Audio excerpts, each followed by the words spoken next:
All right, well, good morning and welcome to the April 14th City Council meeting. I guess it's the second council meeting under the new normal conditions, at least for the time being. All of our members of council as well as our staff are remoting in, some from their homes and others from their offices. But we're glad that you could tune in to continue to monitor the goings on of your government. We want to thank again our IT folks as well as Mike King for making sure that you, the public, are able to continue to observe how government flows, and so that we can continue to be transparent as we have always been, in making sure that you understand what's going on within the city of Columbus. We will begin, as we begin all our meetings, whether in person or online, by asking God's grace, presence, and blessings on these proceedings. Is Councilor Thompson available? Yes, sir. Councilor, if you would, please bring us our morning prayer. Amen. Let us pray. Loving Heavenly Father, we come to you this hour asking for your blessings. And Father, we ask for your help as we gather together this morning. We pray for your guidance in the matters at hand. And Father, we ask that you would clearly show us how to conduct our work with a spirit of joy and a spirit of excellence. Father God, we pray now that you give us the desire to find ways to excel in our work in this city. Help us to work together and encourage each other in excellence. Father God, we pray now for your continued leadership and your guidance during this pandemic. Father God, we pray now for your hand of comfort and deliverance. We ask that we will challenge each other to reach higher heights, and Father, to be the best that we can be. We pray for our mayor, Father God, our city manager. Father God, we pray for this council, and we ask this in the name of the Lord Jesus Christ. Amen. Amen. Amen. Thank you, Councilor. Last 3 weeks ago, it was a little awkward saying the pledge with no flag in the screen. So at least being in the office, there is a flag behind me. If you would, Councilor, stand to your feet and we'll pledge allegiance to the flag. I pledge allegiance to the flag of the United States of America and to the republic for which it stands, one nation, under God, indivisible, liberty and justice for all. Thank you. And because we are accessing the meeting remotely, I'm going to ask the clerk of council to call the roll so that we'll know who is in attendance. Madam Clerk. Good morning, Mr. Mayor and Council. We will have roll call to record who is present. Mayor Pro Tem Allen. Here. Councilor Barnes. Here. Councilor Crabb. Here. Councilor Davis. Present. Councilor Garrett. Here. Councilor House. Here. Councilor Huff. Here. Councilor Thomas. Here. Councilor Thompson. Here. Mr. Mayor, we have 10 members of council present this morning. Very good. Thank you, ma'am. First order of business, I will ask for approval of the minute. The minutes from the March 24th council meeting. We have a motion to approve and Second. all right. Madam Clerk, did you get the maker of the motion in a second? Yes, Councilor Thomas made the motion, seconded by Councilor Woodson. Okay. Are there any questions or discussion or edits in the minutes? All right. All those in favor, please say aye. Aye. Aye. Are there any objections to passing the minutes? All right, they're passed unanimously. Very, very briefly, just want to give you an update on the situation in Muskogee County and our region with regards to the COVID-19 virus. The governor extended his order through April 30th, and that was his shelter-in-place order. He also extended his executive declaration of emergency through May 13th. And that just continues his power and authorization to be, or authority to be able to make any necessary changes to the orders he's already submitted. So the city of Columbus, as well as every other city in Georgia, is still underneath the governor's shelter in place requirements. Again, the best site that we have found, other than the governor's website, to see the entire order is the Georgia Department of Economic Development. At the top of their homepage, there is a tab for, I can't remember exactly what it says, but I think it's COVID-19 and its impact on business. Click on that, and you'll see a wealth of resources. If you have any questions about your business or about another business that's in operation, the key requirements of that order, though, are if any entity stays open, remains open to the public, there are some requirements that they have to fulfill. If they're a non-essential business, there's 21 of those requirements. If they are an essential business, then there are 16 requirements. Here in Columbus, we've got 167 positive tests. Those numbers continue to trend up. The bulk of those numbers and the most massive jump were because of an extraordinary effort on behalf of Mercy Med to do a lot of testing. They tested, I think, 12 or 1,300 people from the entire region over a 3 or 4 day period. So we anticipated our recorded numbers of positives going up. The good thing about that was that they identified a number of people who didn't know they had the disease. They were asymptomatic. And because of the testing, they were able to establish some protocol where these folks were quarantined, and they continued to monitor them with a daily phone call. The other thing I want to lift up Mercy Med for is they didn't just give us numbers and fade away into, right off into the sunset. They also came up with a plan to alleviate some of the pressure on hospitals. They have offered up to every one of those that tested positive and had a little bit more of a severe symptom that they were dealing with. They offered them some protocol to try to help manage their symptoms so that they would not have to be admitted. Now our numbers continue to trend up, and I think we've already seen probably all of the tests that Mercy Med conducted impact our numbers. So that shows that we are still struggling with the shelter in place and following the guidance of the governor as well as the CDC and DPH. The fight is not over with this thing, and the holder of the key to getting through it is us. So I continue to ask you in the public if you would commit to the social distancing, follow the governor's guidelines, don't gather in groups of 10 or more, no house parties, don't hang out at the lake on the dock and have cookouts. It's not a vacation. This is an opportunity for you to make a significant difference in the health and the financial security of our community. I'll tell you that we continue to monitor this. One of the questions that I get asked a lot is how much longer this will go on. If you've watched the press conferences from governors to presidents, you know that they don't know. And even the experts, the medical experts and financial experts, don't know how long this will go on. I think the one thing, in my opinion, that is likely to happen is that this is not going to be where we wave the checkered flag, say we've run the race, we're done, let's get back to normal. I think there's going to be a new normal. I think even as we begin to encourage people to go out and shop local stores and get back into the market, there will still be a social distancing requirement. And there will likely be some type of significant encouragement from governments or medical personnel for us all to make masks a fashion statement, to mask up. If we want to continue to see this dissipate in our communities and in our states and around our country and even around the globe, there's only one way to do it, and that is to limit contact and limit access to the infectious germs of anybody who may have the disease. We did. The city manager's been doing it, and I've got to brag on your staff, council.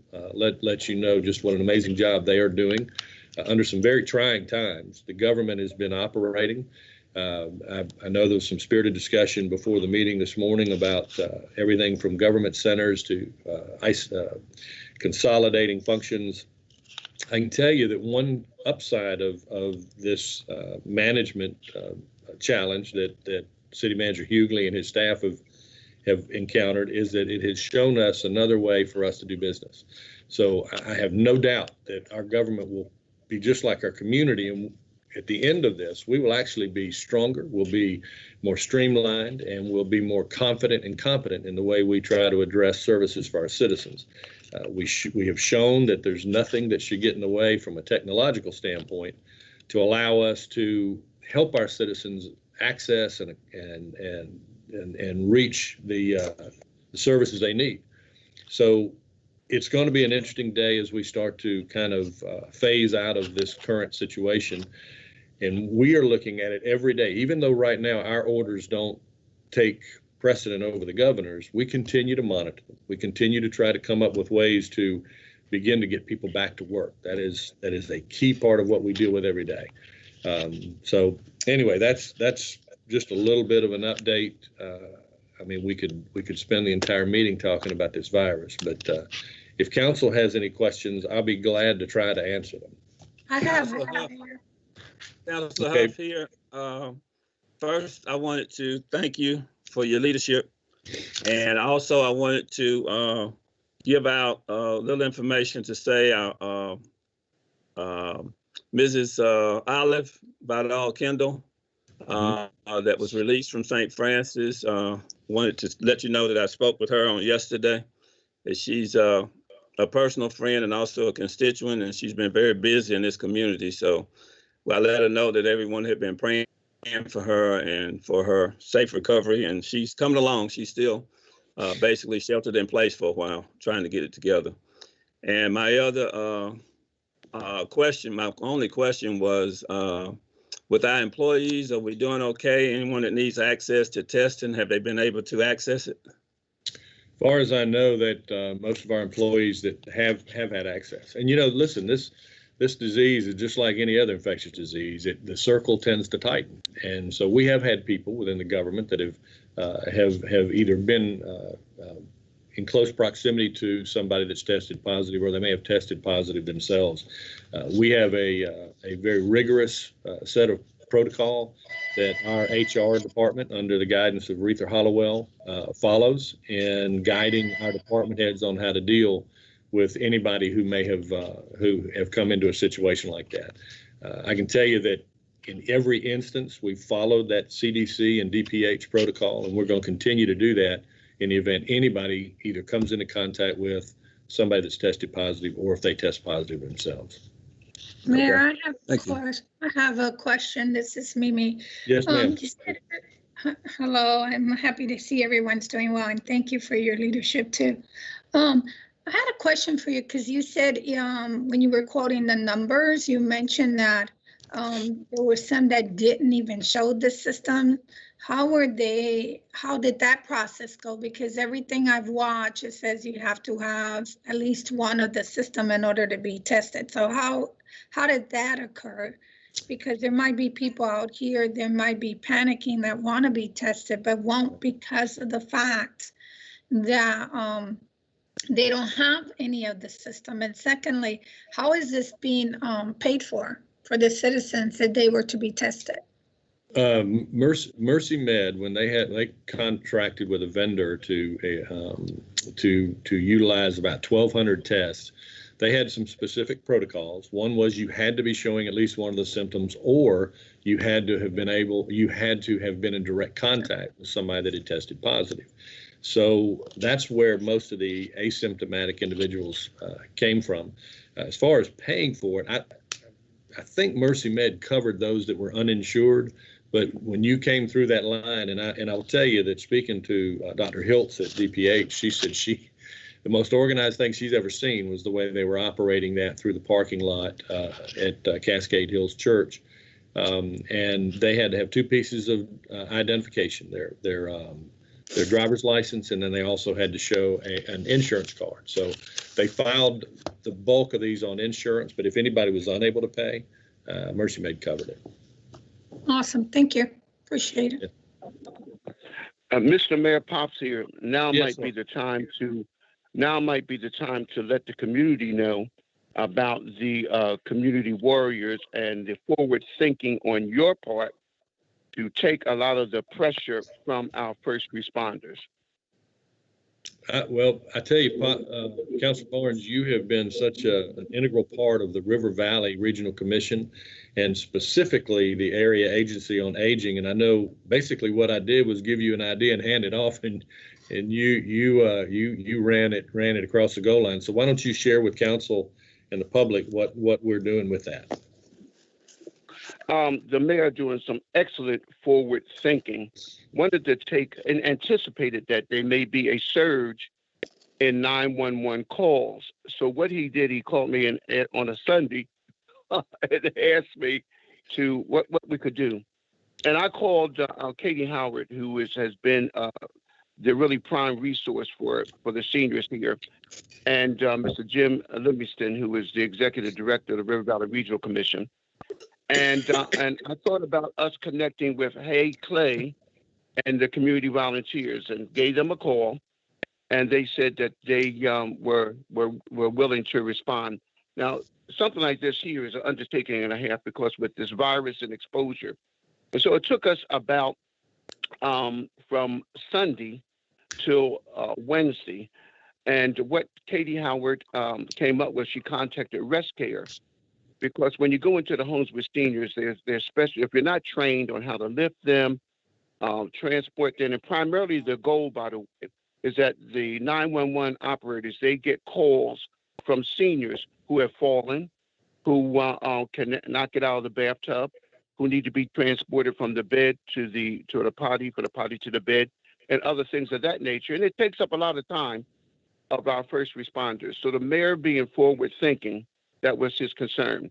And so the individuals, we have, I think, 14 individuals that have committed to take those calls. So a protocol was worked out between all of us. And I'd like to mention Chief Lang, Chief Futrell, Captain Hazen, Jim Livingston, Katie Howard, Hy Clay, and his 14 volunteers, Ms. Candace Poole from the United Way. We all worked feverishly to try to get this in operation. And so for seniors, if they call the 911 center, there is a person that's identified that will call one of the community volunteers who would be dispatched to the home.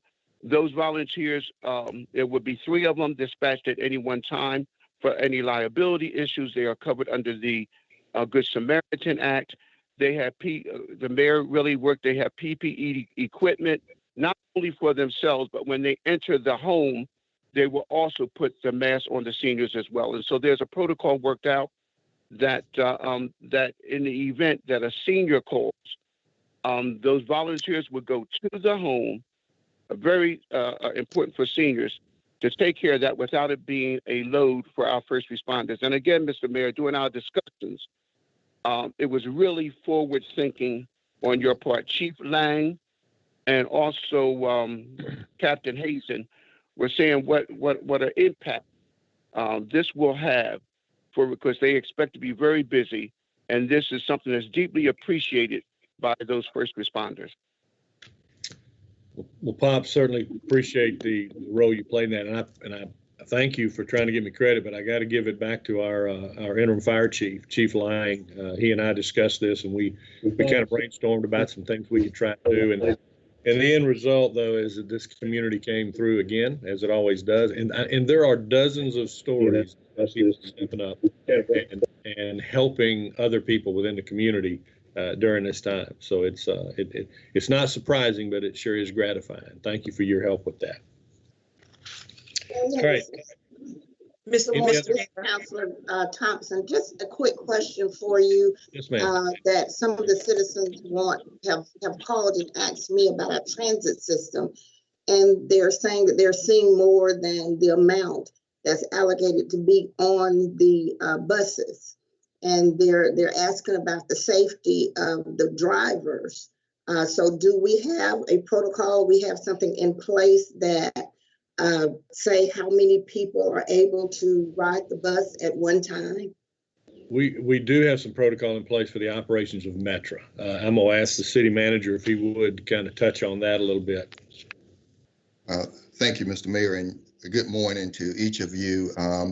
Our public transit system put in place the protocols. They are acknowledging protocols from Federal Transit Administration and from the state of Georgia. And so we've, for the drivers, they're wearing the mask, of course. And when people board the bus, they're not sitting next to each other, and we're trying not to allow them to sit across from each other. I talked to Metro Director Rosa Evans a couple of days ago, and she indicated only during peak hours that she have concern, and then she was going to implement a process for peak hours to ensure that if more than the allotted number of people get on a particular bus, they were either going to transport them on a different bus or a van or minibus, that we don't have people sitting next to each other. And from what she's explained to me, that they're not having to instruct the citizens regarding social distancing. When they get on the bus, it's automatic. And so I think they get it. And so we understand, and there are written protocols that Metro Director Rosa Evans and her team have put in place. So we're conscious of that. Thank you, Mr. City Manager. Any other questions or comments before we move on?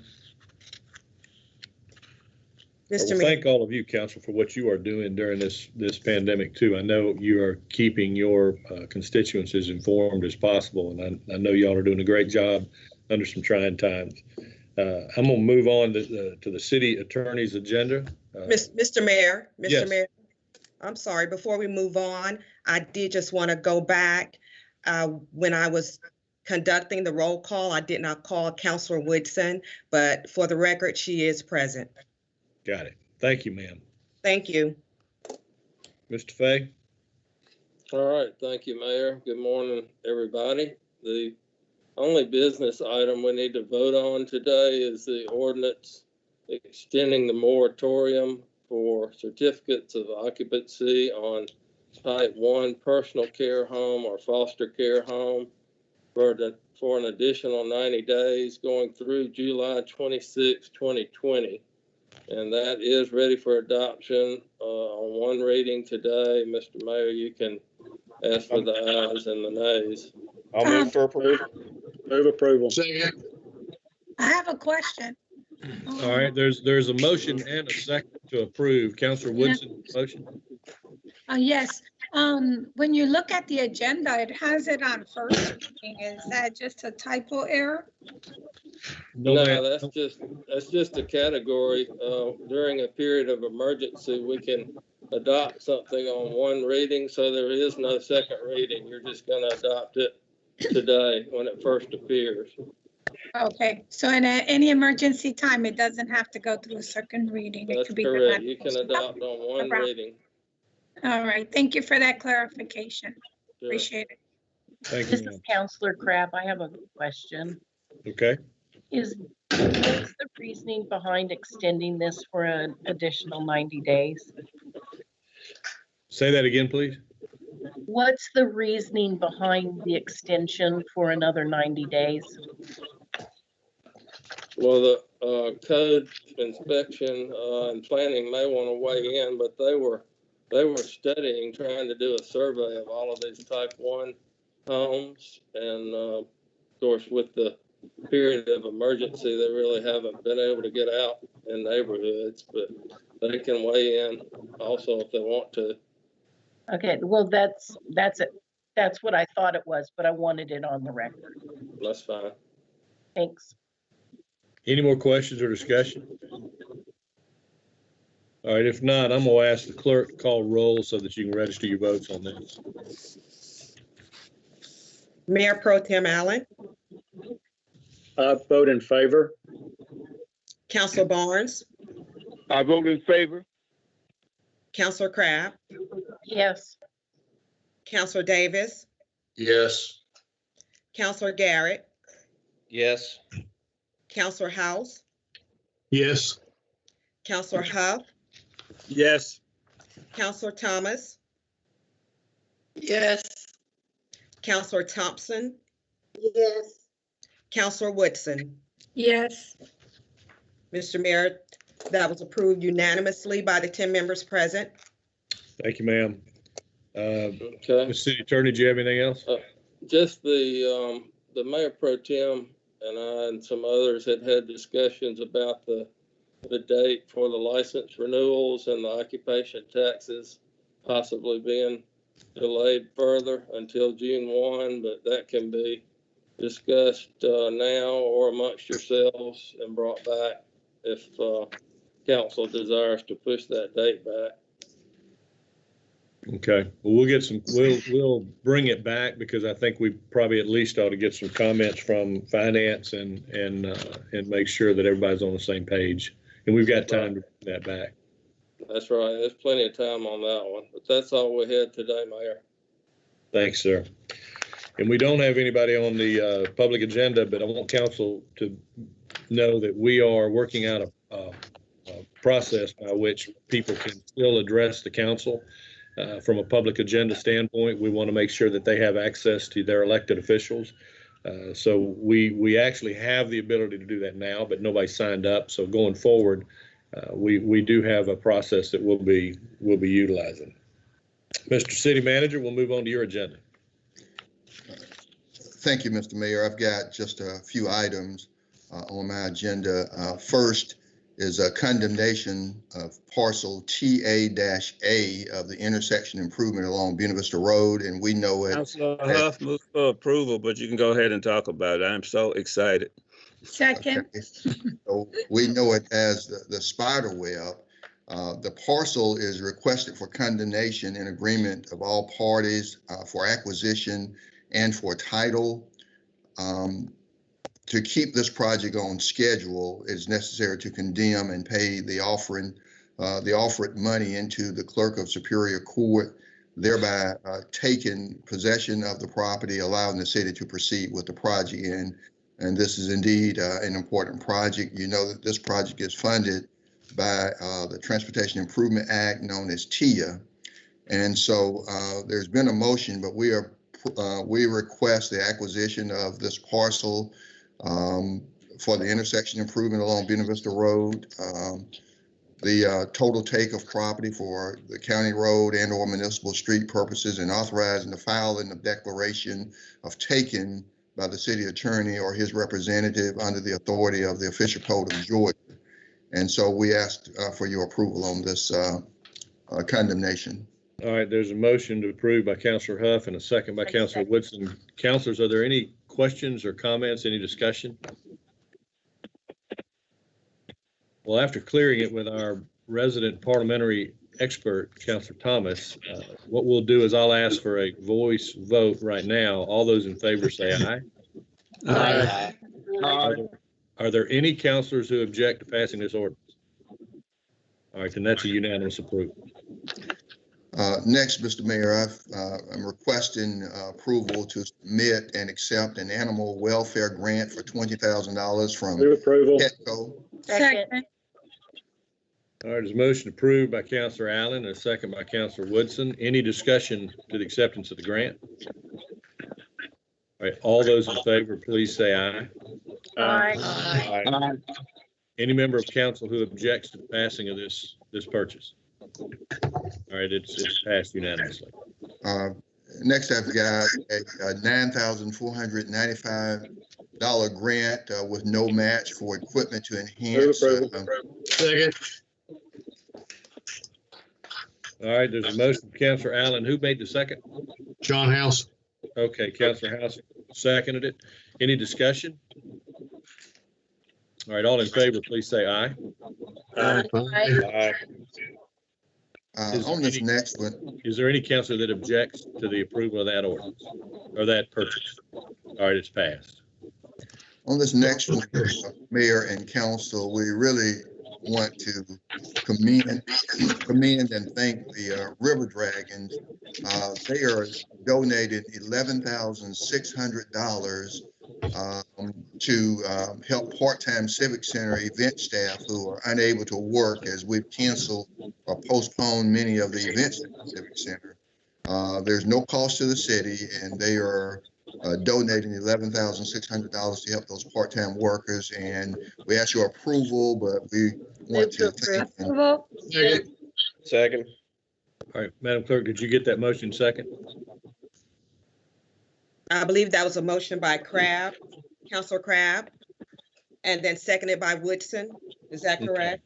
Any discussion? All right, all in favor, say aye. Aye. Aye. Is there anybody that objects to approving the receiving of that donation?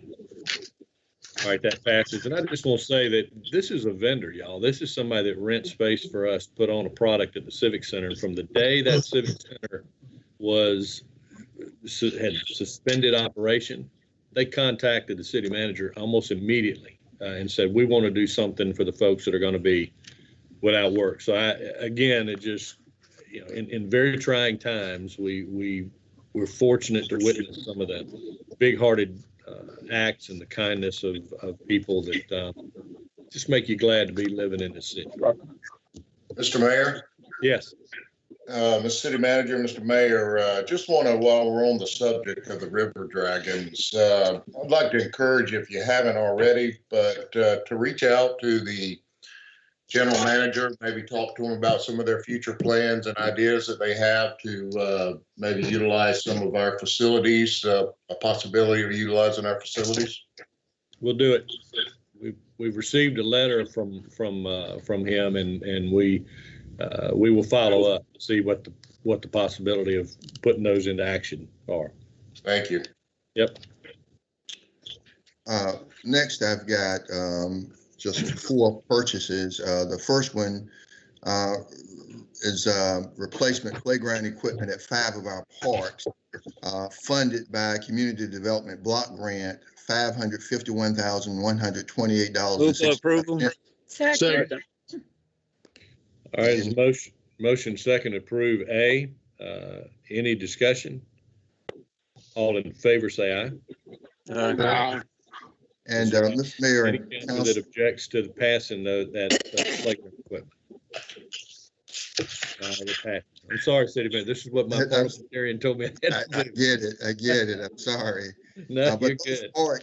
those parks include Anderson Village, Cooper Creek Park, Ewart Park, Fluellen Park, Rose Hill Heights, and Tillis Gym. And so we are happy that CDBG is able to step in once again and support a community development or community development projects. Next, I've got facilities maintenance, repair and operations, industrial supplies and tools on an as-needed basis.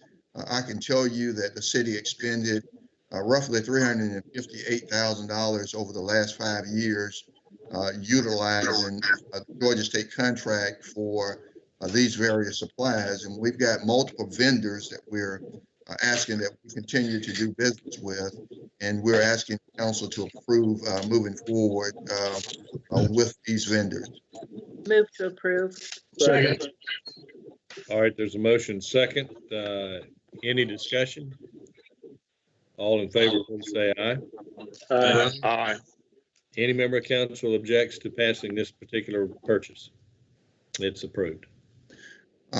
Next, I've got a forklift replacement. It's $43,744 for the Fleet Management Division of Public Works.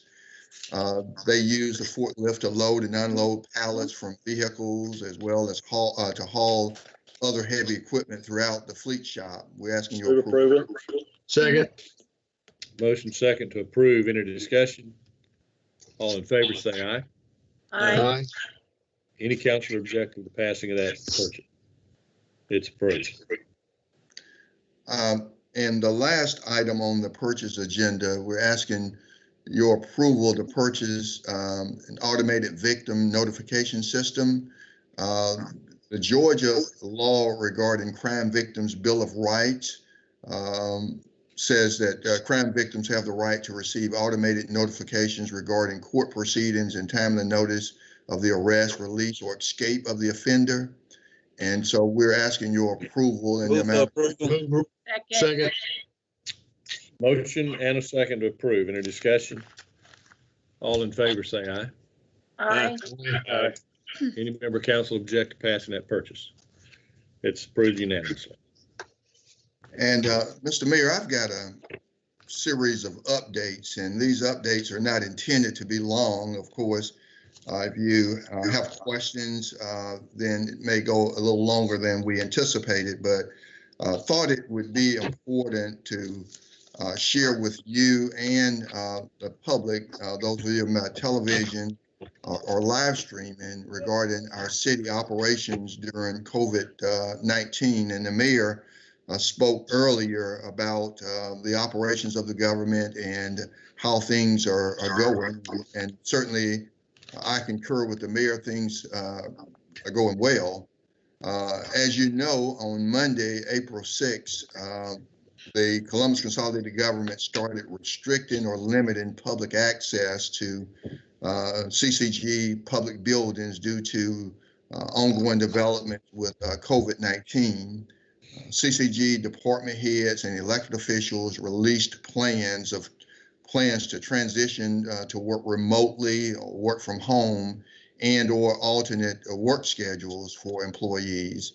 The CCG has remained open, as you heard the mayor say earlier, for business, and we continue to provide the essential services citizens expect, though through a modified or non-traditional way. We continue to comply with the executive orders of the governor and our mayor, Skip Henderson. And I wanted to take this time to just thank the citizens of Columbus for their patience and understanding regarding adjustments in CCG operations, as our goal is to keep them safe, keep our employees safe, flatten the curve, and get back to normalcy as soon as possible. And I want to remind citizens that they can go to columbusca.org to find information on how to do business with various city departments with their adjusted schedules as they work remotely or use alternate work schedules. If citizens encounter any problem contacting a city department, they should call 311, the Citizen Services Center, for assistance.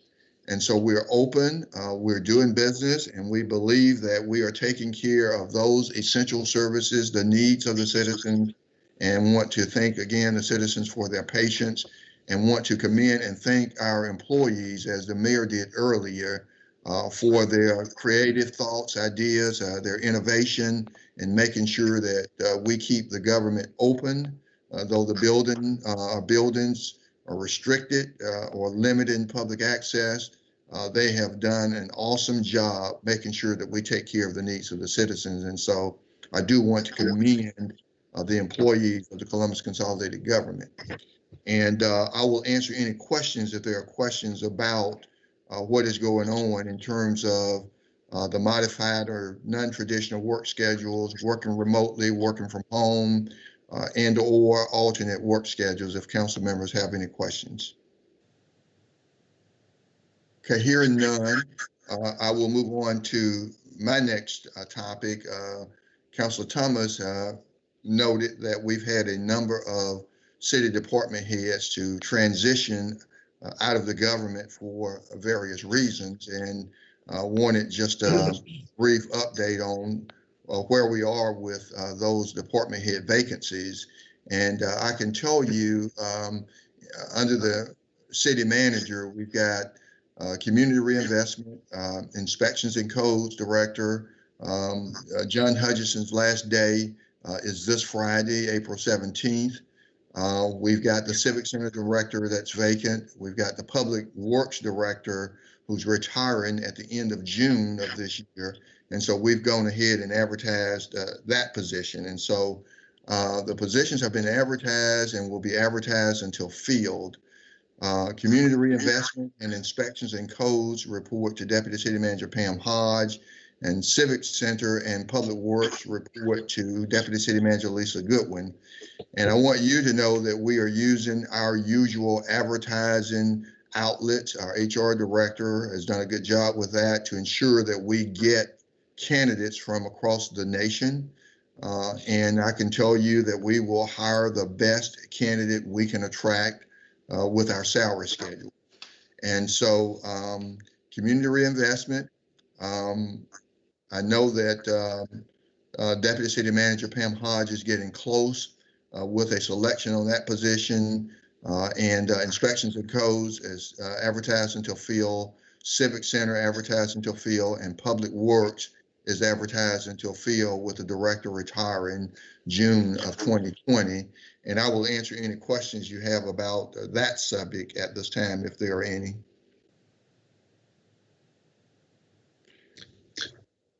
Okay.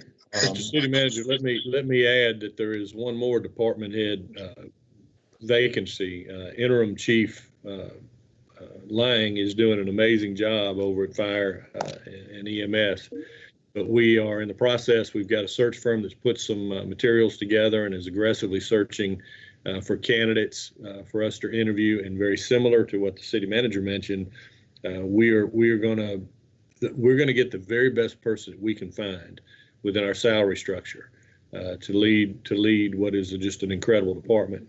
But I did want you to know that that is underway, that he is aggressively and actively looking for candidates, and we have an aggressive timeline. But we recognize that because our world is a little different now than it was just 4 to 6 weeks ago, we are able to let this go a little bit longer if necessary to get the right person. Okay. Thank you, Mayor. And so, City Manager. Yes, sir. Did you say Deputy City Manager Hodge is looking at a candidate for which position? Community reinvestment is what she is working on right now, and I have a selection recruitment team of staff, and composed of both the deputy city managers, the HR director, and the finance director. And so they are my interview selection team, and they've gone through their process, and the deputy city manager Hodge is getting close to the selection of a candidate that she will bring forward to me. Okay, thank you.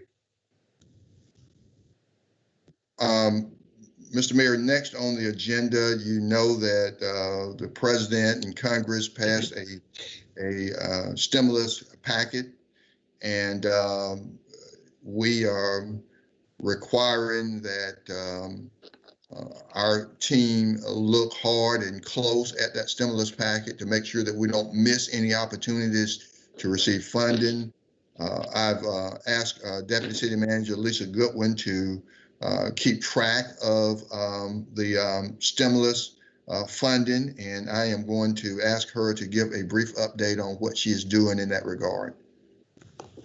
Thank you, Mr. City Manager. Good morning, Mayor, members of council. I have contacted each of the department directors and our elected officials. What we're asking is that they research in their particular area any funding or grants, particularly those under the CARES Act, which is the Coronavirus Aid, Relief, and Economic Security Act that was approved by Congress. That's the $2 trillion response bill that the city manager has just mentioned. We've asked them to talk with their associations, any of the memberships that they are a part of, to ensure that we don't miss any funding that might be available to us. So they're checking and they're researching, and they'll send all of that information to me once awarded any of those grants, because we want to, if you will, have a clearinghouse so that everything comes to one location, and that we can then send that out on a weekly basis to the city manager. That way he will then forward it out to ensure that we all stay abreast of the funding that is coming through. To date, off that CARES Act funding, Metro Transit has received $6.9 million, and that's $6,987,789 under the CARES Act.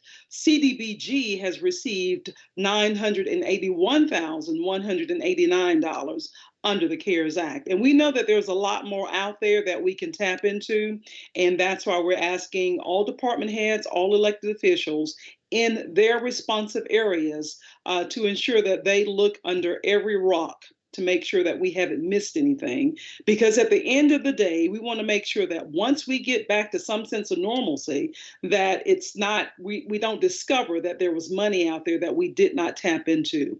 And so everyone's being quite vigilant in making that happen. Again, they'll send all of that information to me.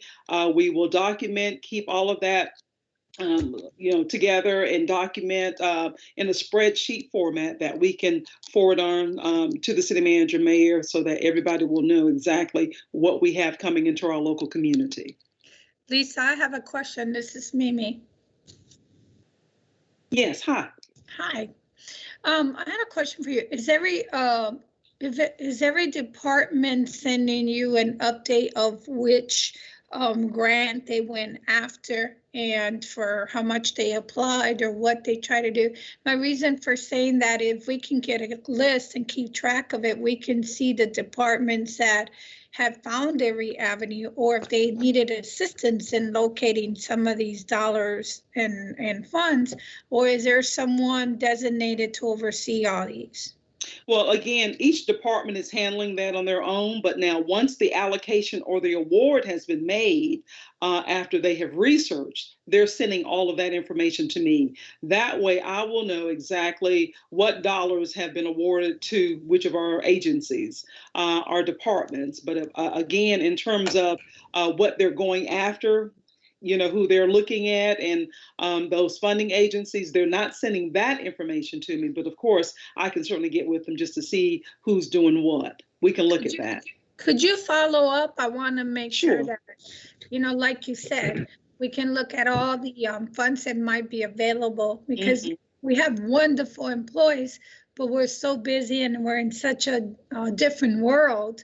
There might be something that falls among the cracks. That's and if right. there's a second person looking at it, they might be able to assist them. Like they say, it's better two heads than one. That's right. And most departments, what they're doing is they are assigning that task to an individual within that department.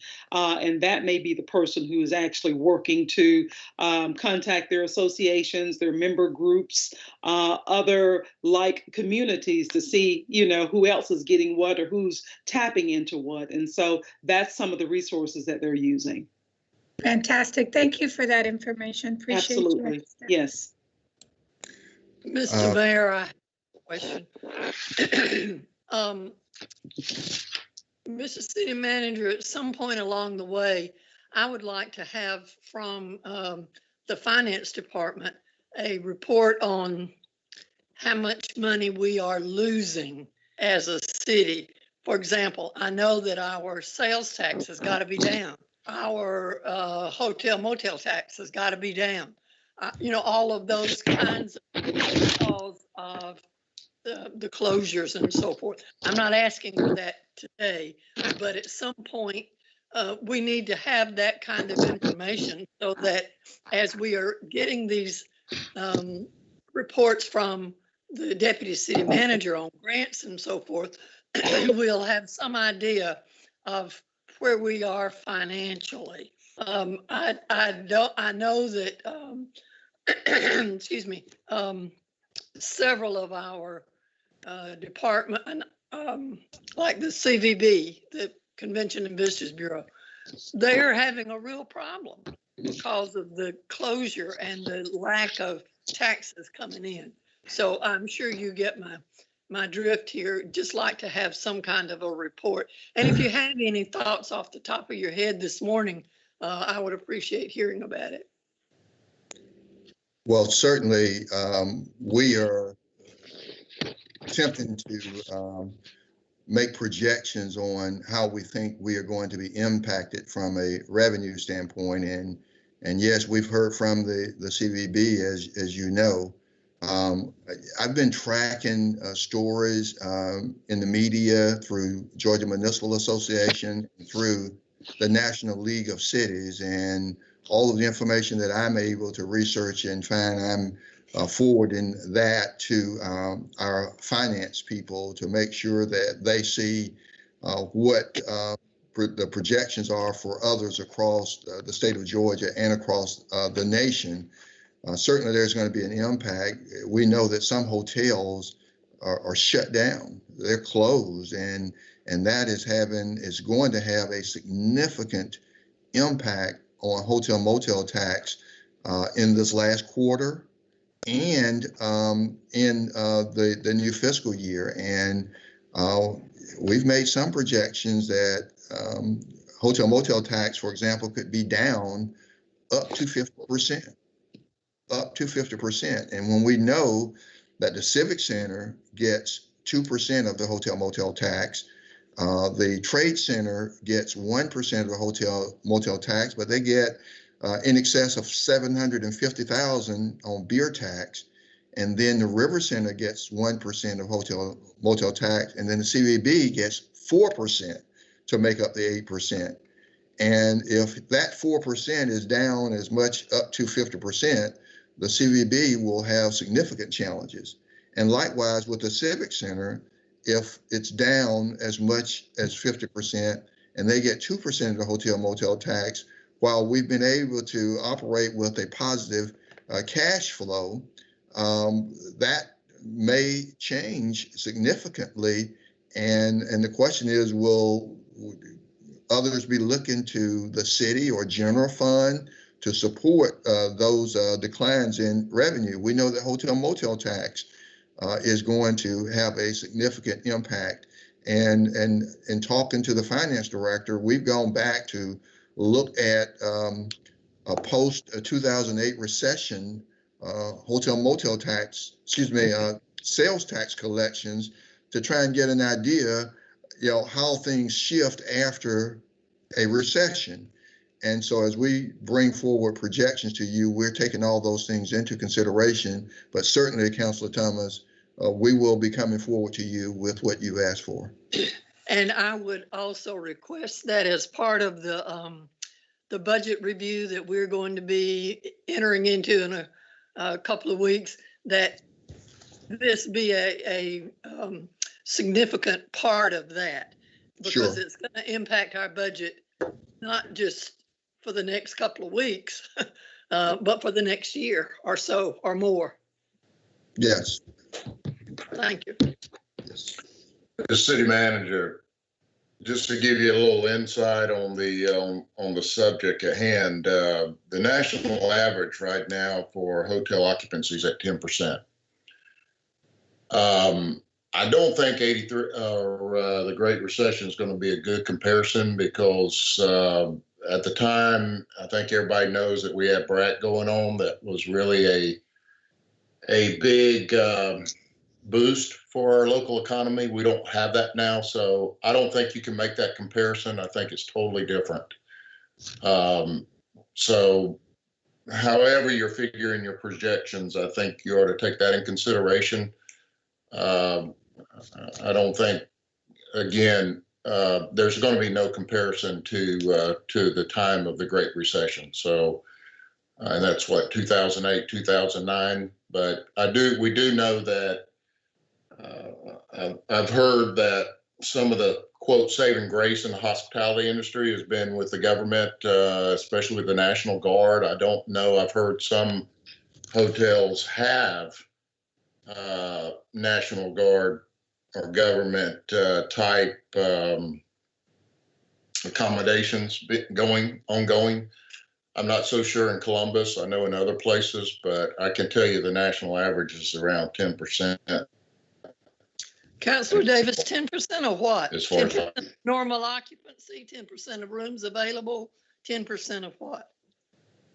10% total occupancy across the country. Of rooms available? On average. Of And total rooms available. Yeah, and Councilor Davis, I agree. In other words, it's severely impacted. Oh, yeah. Yeah, and Councilor Davis, I do agree with you that there's no comparison, but that's the one comparison that we could look to. This is an unprecedented event for us, at least in my lifetime. And I've never known of an event where hotels completely shut down and restaurants completely shut down and with takeout orders, and the malls are closed. It's unprecedented. And so and I sent I sent the staff yesterday, the finance staff, an article that I pulled from National League of City, and I titled that email to the staff yesterday, the finance director and deputy city manager Hodge, "Tough days ahead," because we recognize that when you read these stories of other communities and the drastic measures that they are going to in preparation of what's ahead, it's that same thing is going to happen in our city, and we have got to we've got to plan for the worst, and just hope for the best. But we, like those others in those stories that I'm reading that I'm sending to finance, and I've sent them multiple stories that I'm pulling in Georgia and outside of Georgia, we've got some tough days ahead. So we do recognize that there's no good comparison, but we're going to use what the research that we can gain access to here in Columbus and in Georgia, but also look across the nation. Yeah, and look, I'm positive on the outlook. I think it's going to take a while. I think will be a pent-up demand later, but maybe in the upcoming year or towards the fourth quarter. But I'm optimistic from the standpoint.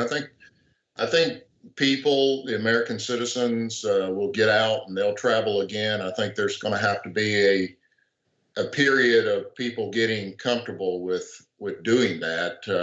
I can't forecast that, but it's just some of the trends that I'm seeing in the industry, and I hope that that will take place. But it might be a slow process, and we may see some positive results in the fourth quarter of the upcoming year.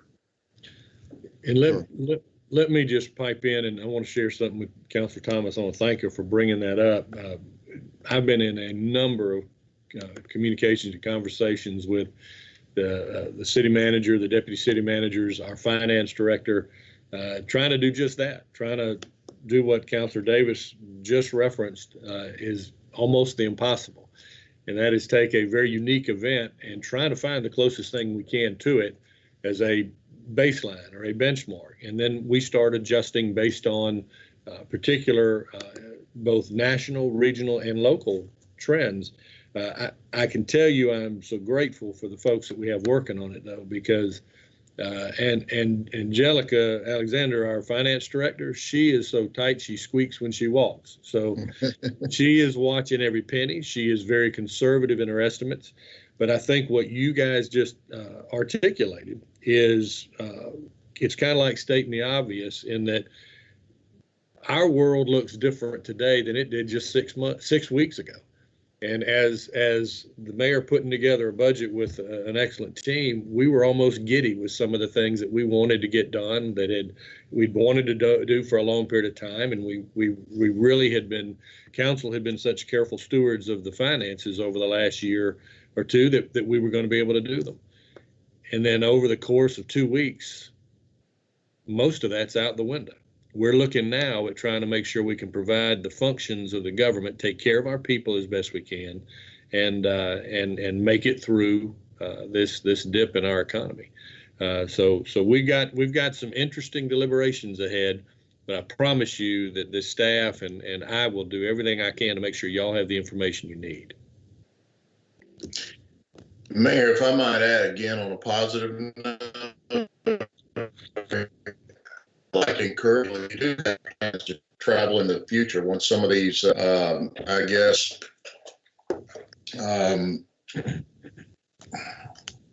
struggling finding a word here, some of the declarations that are put out there for essential travel, let's just put it that way, essential travel. The hospitality industry is taking steps to really make sure that people can be assured that they're safe. I mean, they're really taking the steps to make sure that the properties are protected and sanitized, and then I know the employees are going above and beyond, the ones that still are there on the property. So That's assuring. I think industries across the board are doing that. As you said earlier, the world's changing, how we approach things. So that's going to be a good thing. So people can feel safe about travel. And I really believe that. And we want them to travel and get back to how things were before. So I'd say that as a word of encouragement, and that people really don't have to worry about that. I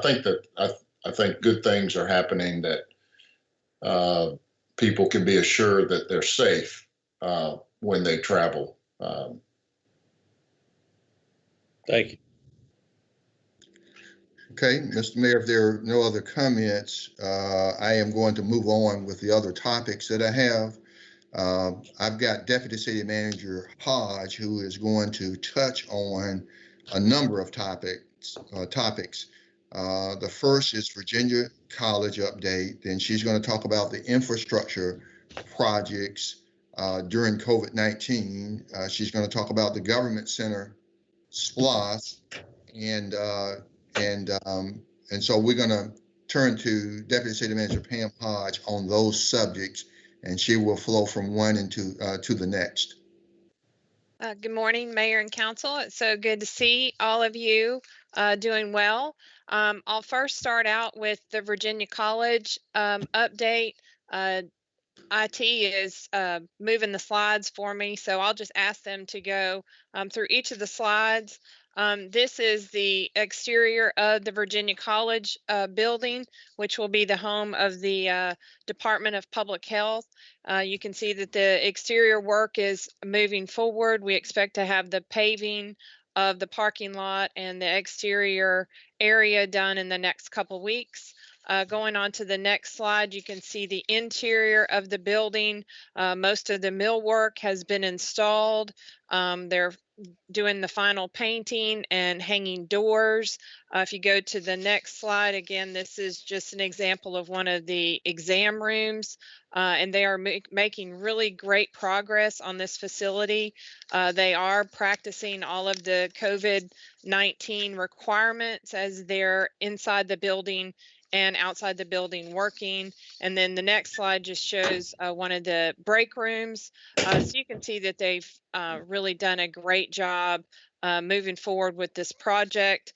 Our expected completion date is sometime next month, so they are ahead of schedule. We have been coordinating with the health department throughout the entire renovation of this facility. They've had their maintenance folks, their IT folks in the building.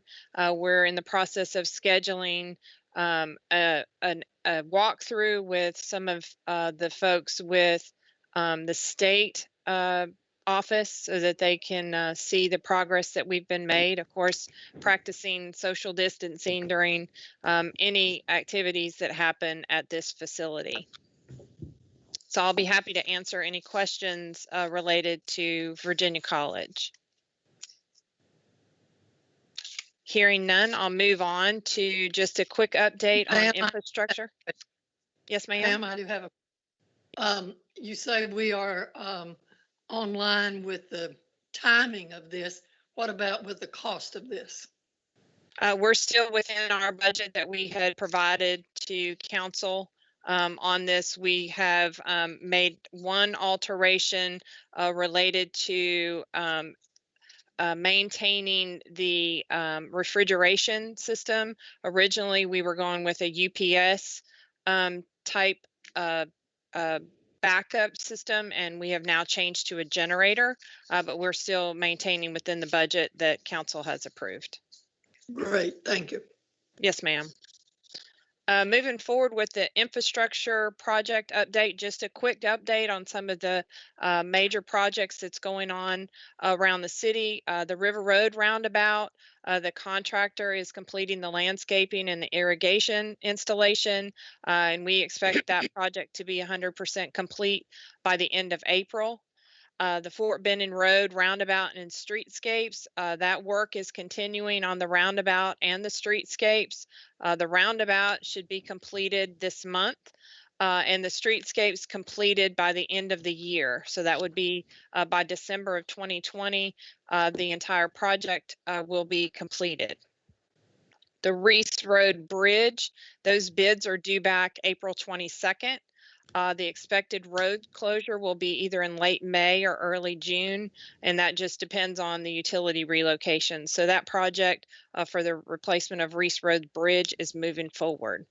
On Calumet, we are moving forward with that. We have a private fiber line that might have a possible conflict. So that company is out trying to locate their fiber line. We obviously don't want to disconnect the fiber line of this private company. So once they have located that fiber line and we can make sure that there's not any conflict, we will start as soon as possible. The contractor is ready to move forward. Salmon Road, Beaver Run intersection. GDOT is installing the right turn lanes on Beaver Run onto Salmon Road. The signal and the Salmon Road improvements should be ready to bid in August or September. So that project is moving forward. The spider web, obviously we had condemnation on the agenda today. The construction on the west side of the bridge will start in the next few weeks. This includes the rough grading for the temporary road, utility relocation, construction of a new section of Annette Avenue, the roundabout at Annette Avenue and MLK Junior Boulevard, and a new traffic signal at Annette Avenue and Buena Vista Road.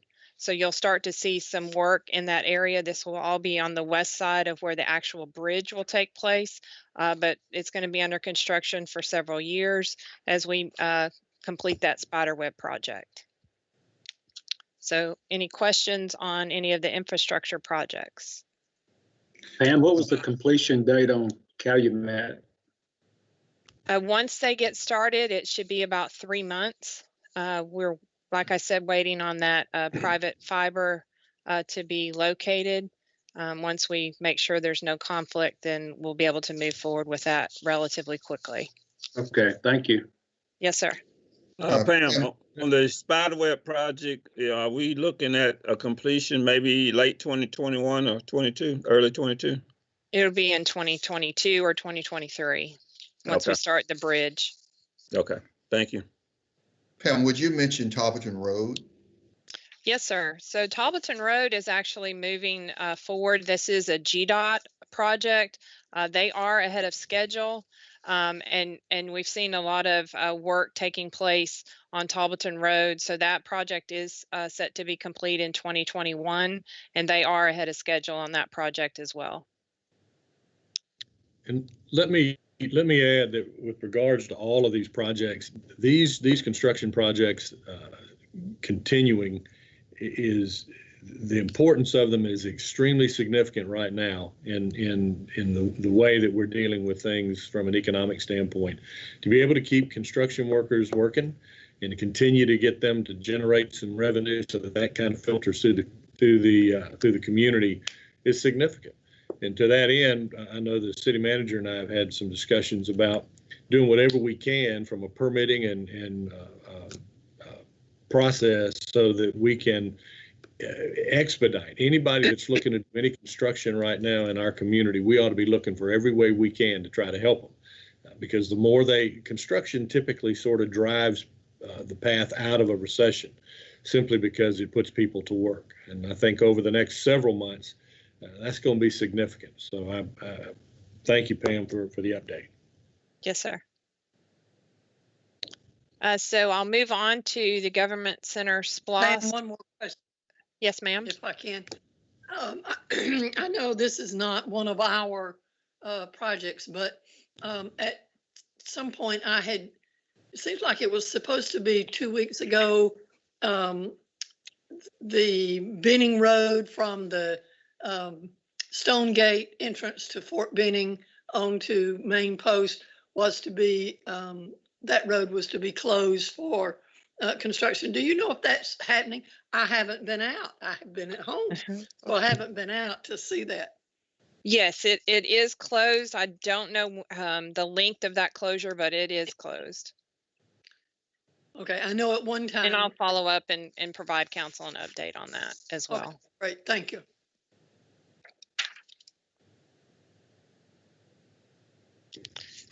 And so I'll move forward with the Government Center SPLOST update. Just to go through the timeline again, Jeremy, first slide. We are in the second segment, the March 2020 to June 2020 second series of public meetings.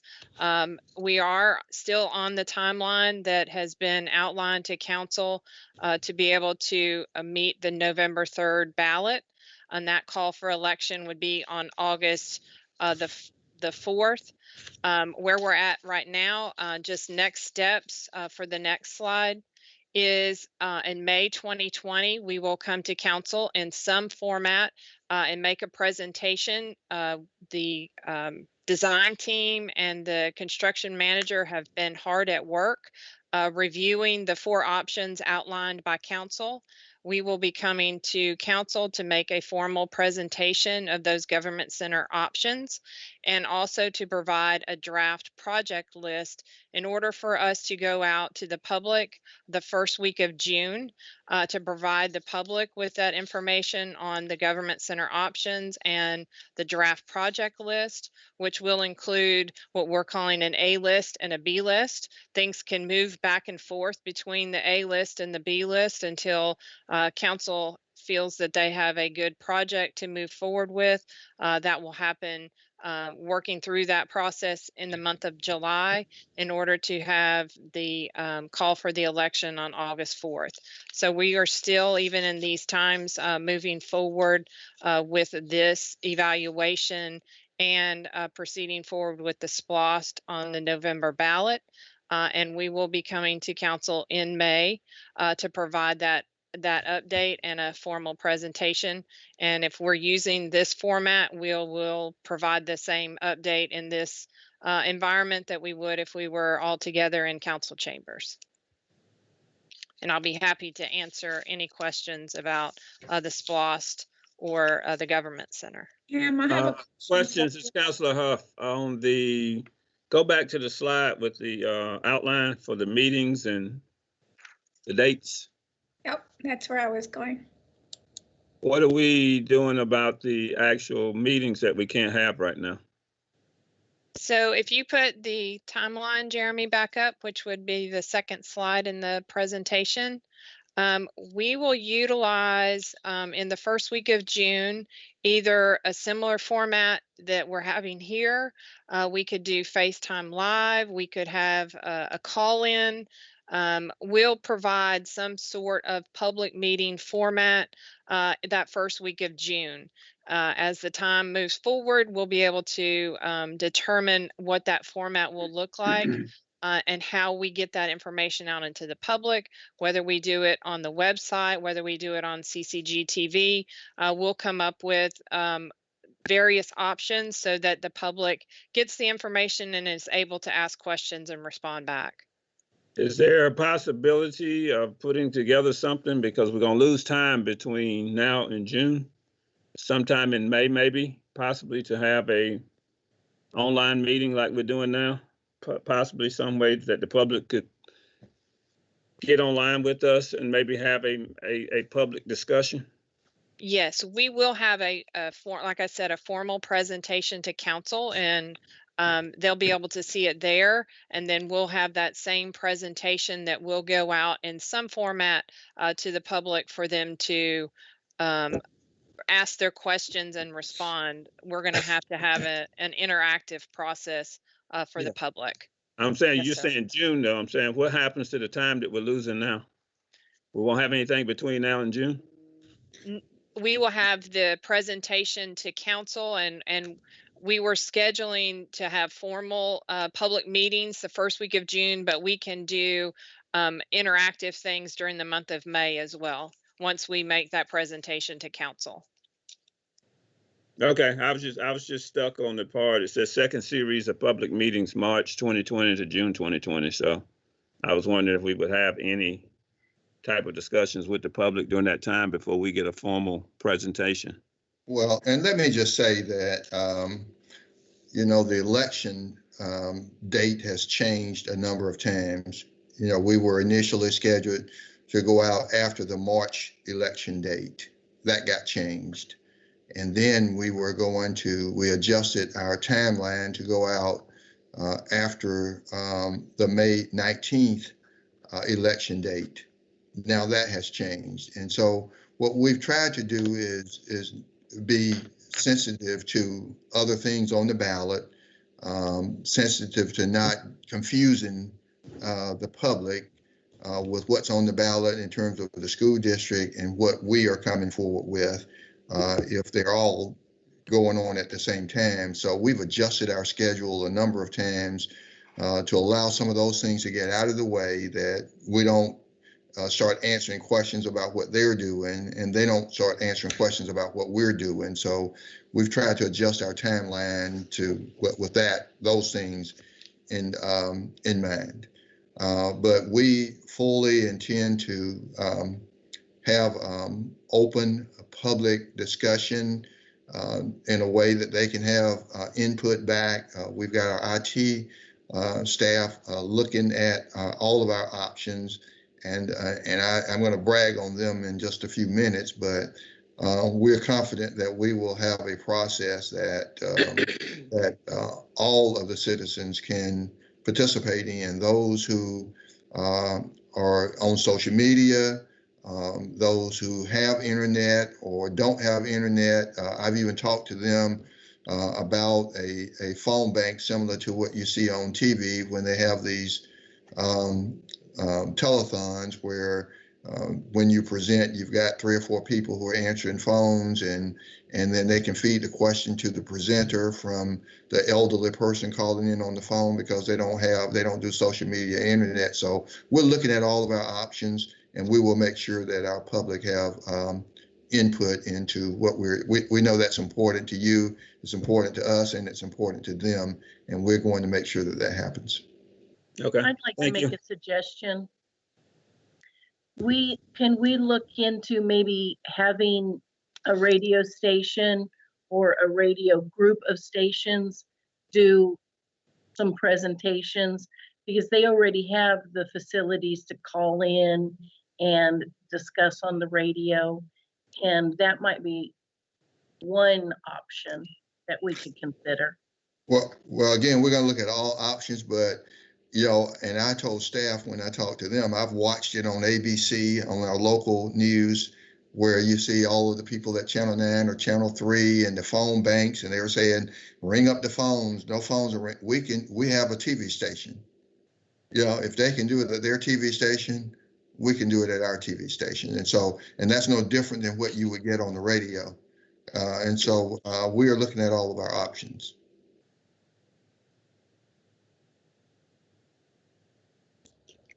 I have faith in Michael King. He will make it happen. Thank you, Isaiah. Michael King, along with our IT staff, they're awesome. You have my vote on that one. Back to you, Pam. So that concludes the 3 updates that I had for today, and I'll be happy to answer any questions, and I will get an update out to council about the Benning Road into the gate. Okay. Thank you, Deputy City Manager Hodge. And now I am going to call on our Finance Director, Angelica Alexander, to talk about the budget process in this time of COVID-19 and social distancing, how we handle that. Angelica Alexander, our Finance Director. Yes, sir. Good morning, Mr. City Manager, Mr. Mayor, members of council. I'm hopeful that you can hear me. Yes. Sometimes, okay, thank you for confirming that. So just as it relates to the FY21 budget process, here are just some points of discussion that I'd just like to, make mention for council's feedback, input, and consideration. For the most part, as we go through, as we gear up for the FY21 budget process, which most of these budget review hearings are in the month of May, we plan to facilitate and deliver those budget review sessions in a manner that's similar to our current council meeting. So we'll be utilizing Microsoft Teams. All of the budget materials that we typically provide via Jump Drive to council, which includes all of the departmental budget requests, as well as the recommended budget document, will be provided to the Budget Review Committee via SharePoint website. Myself and IT, we are working very diligently on getting that website set up and making sure that it's easy to utilize for council. Department presentations and materials will be provided via email prior to each budget review session. We are limiting this year the length of time for these departmental presentations, since we'll be utilizing Microsoft Teams, and we want to try to have as best of a flow as we possibly can in regards to these meetings. We'll be limiting the time frame for presentations to just 15 minutes. And then again, we're also working out the details with our information technology department regarding how to facilitate any public comments. In terms of the budget process, the public comment section, part of that process really doesn't begin until the month of June. So I'm not sure if it will be applicable, but we are exploring all options in regards to addressing public comments, possibly from emails or by telephone. We did reach out to the budget chair to gain some feedback regarding the process this year. But if there's any other input that council may have, please feel free to share that with me. And that's really it in terms of the presentation regarding the process. I'll be happy to answer any questions. I have a question. Yeah.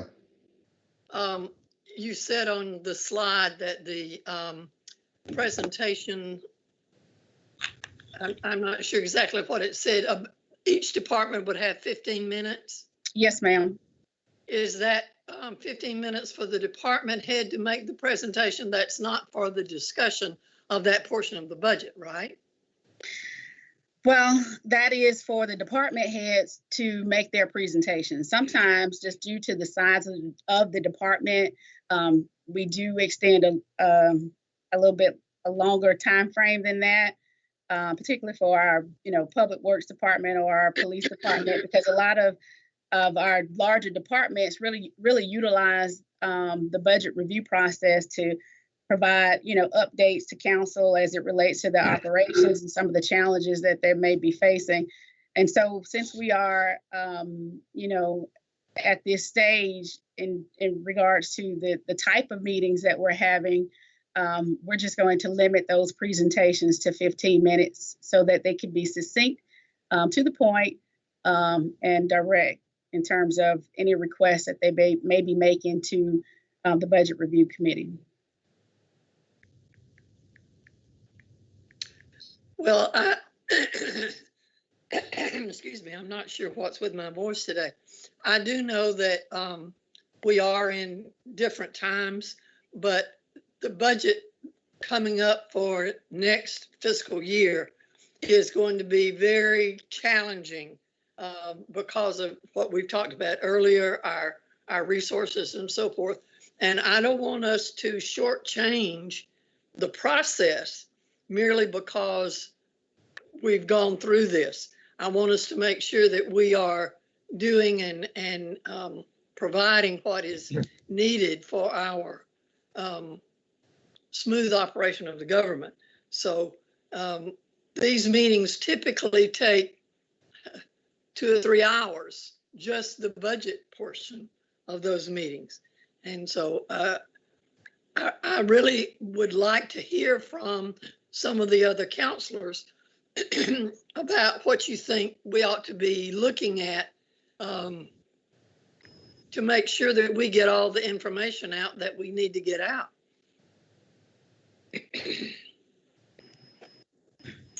Maybe I'm the only one concerned. I don't know. Well, let me just say, certainly, we get behind schedule and sometimes we get ahead of schedule. And as Angelica indicated, some of the smaller departments may come up and say, I just wanted to come and say thank you. and then we get ahead of schedule. But I think certainly departments are going to be, we're going to hear from them, and you're going to hear from them, because if they get up there and you know, and you get into a number of questions, it could go 30 minutes, but we'll catch up on the schedule. So I don't think we're gonna, while we would like to stay on schedule, we're not gonna not communicate pertinent information to you, or them to you, or you to them, by saying it's a hard 15 minutes. Yeah, I think I don't know about last year, year before last, but I know that typically the 15 to 30 minutes is the way it's scheduled to fit slots in for everybody. A lot of them, as the city manager mentioned, will spark a lot of discussion. And there have been many times when it has gone long. The only other option to that, I think, is to go ahead and schedule it at larger times, which I'm happy to do, but it's going to require more meetings of council to try to get all those people in. But whatever the pleasure of the budget committee is, I'm fine with. Mr. Mayor, Ms. City Manager, I just some comments on that. I think since this again is unprecedented times, we know there's going to be a revenue impact. We just don't know how severe it's going to be. And you know what? Departments can make presentations, but we're in what I would term a crucial management kind of scenario. And I'm not so sure we're even going to get a perspective on things until the end of the year. So we may have to think about doing some things different. It's not a time to be asking for needs in a department. I mean, that's just not going to happen. We may want to regroup and rethink about meeting at the end of the year, which would be at midterm, and really try to understand where we're at that point and regroup. But I think what we're going to find out is just, I'm not so sure really how the department can give a presentation in this environment, in this financial crisis environment, not a crisis, but a revenue impacted environment. Ms. City Manager, you may want to comment on that. Well, I think you're right. And we've had really candid conversation with department heads, the mayor, city manager together, and they understand. And you heard the mayor say earlier that 4 weeks ago, when we came to you and we were all giddy, we told you the fund balance, the reserve, we were up to 82 days from as low as 60 days. The hotel motel tax was doing really great. Sales tax, I can tell you, sales tax when we came to you 4 weeks ago was up like 7% over the year before, and the year before it had been up over the previous year. And we were feeling really, really great 4 weeks ago.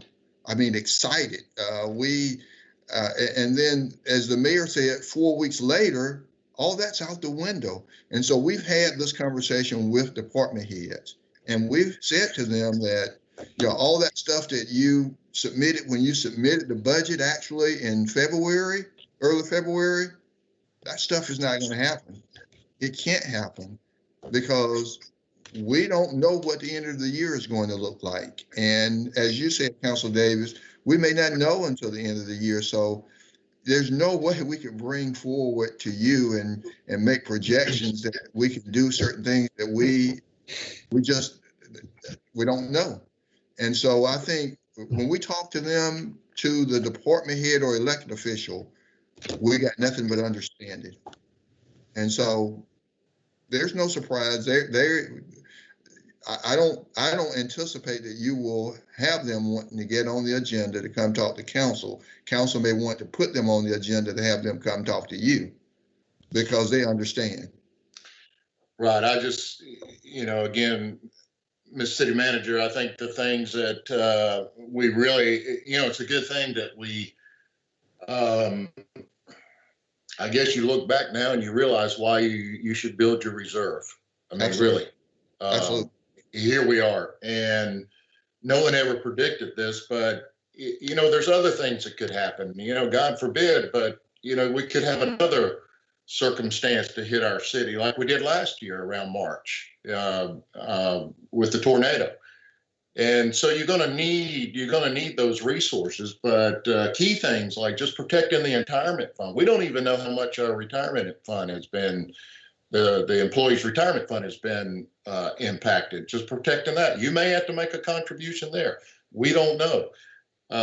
You know, job preservation, things like that. Everybody else in the business world is in a survival mode right now and just trying to preserve their operations and keep their operations going. I think the city government is no different. I think we're in the same shape. I just can't, I know like I said, I know there's going to be a revenue impact, and you just got to prioritize where we go from here to protect, you know, key elements of our government. I don't think there's going to be a problem right now with our healthcare plan, but I am concerned about the pension plan. Things are getting better, but we don't know. In 2 months from now, that could change. So I think you're kind of in a protective mode, and just, you know, it's not a time to ask. It's a time for everybody to come together and work and make sure that we protect the operations and keep the services, the key services provided to the citizenry. Yeah, and I'll say again, Council, when we talked to those department heads to include elected officials, and we talked about the state of the city and the state of the state and the state of the nation, and they were asking, we had some people asking for 5 or 6 new positions. When we talked to them, there were no questions. They know that's not going to happen. And so I think we're going to be fine in dealing with department heads and elected officials. Yeah, and I know that we rely so much on the sales tax. I mean, we've been talking about it all throughout the meeting, but we rely so heavy on that, and that's, you know, it's to be seen how that impact is going to play out. So anyway, thank you, Mr. City Manager. Thank you, Councilor Thomas. Any other questions of Angelica Alexander? If not, we are going to move on to our Information Technology Department, IT Director Forrest Tolley. I wanted Director Tolley to talk with you and share with our citizens how IT has made the difference in making sure that we're able to do what we're doing today, make sure that our government remains functional and providing the essential services to the citizens. They were forward thinking from the time that Dr. Tolley came on board, and I am glad that he was forward thinking, and he's built a staff, a team that has put us exactly where we need to be in times like this. And so I wanted him to come and talk about how IT has made a difference for us during COVID-19. And so with that, Dr. Forrest Tolley. Mr. Mayor, City Manager, Council, I'm going to update you on the things that we've been doing, and IT, someone else is driving my slides, so next slide. So it really started with our 5-year plan, really 5 years ago. I've been here 5 years and 3 months, and I'm going to talk about what we plan, what we're doing since March 12th, how we're doing remote, and what our ongoing plan is. Next. So in our 5-year plan, it's kind of vague, but it does say we want integration of technology to support the business function of that space.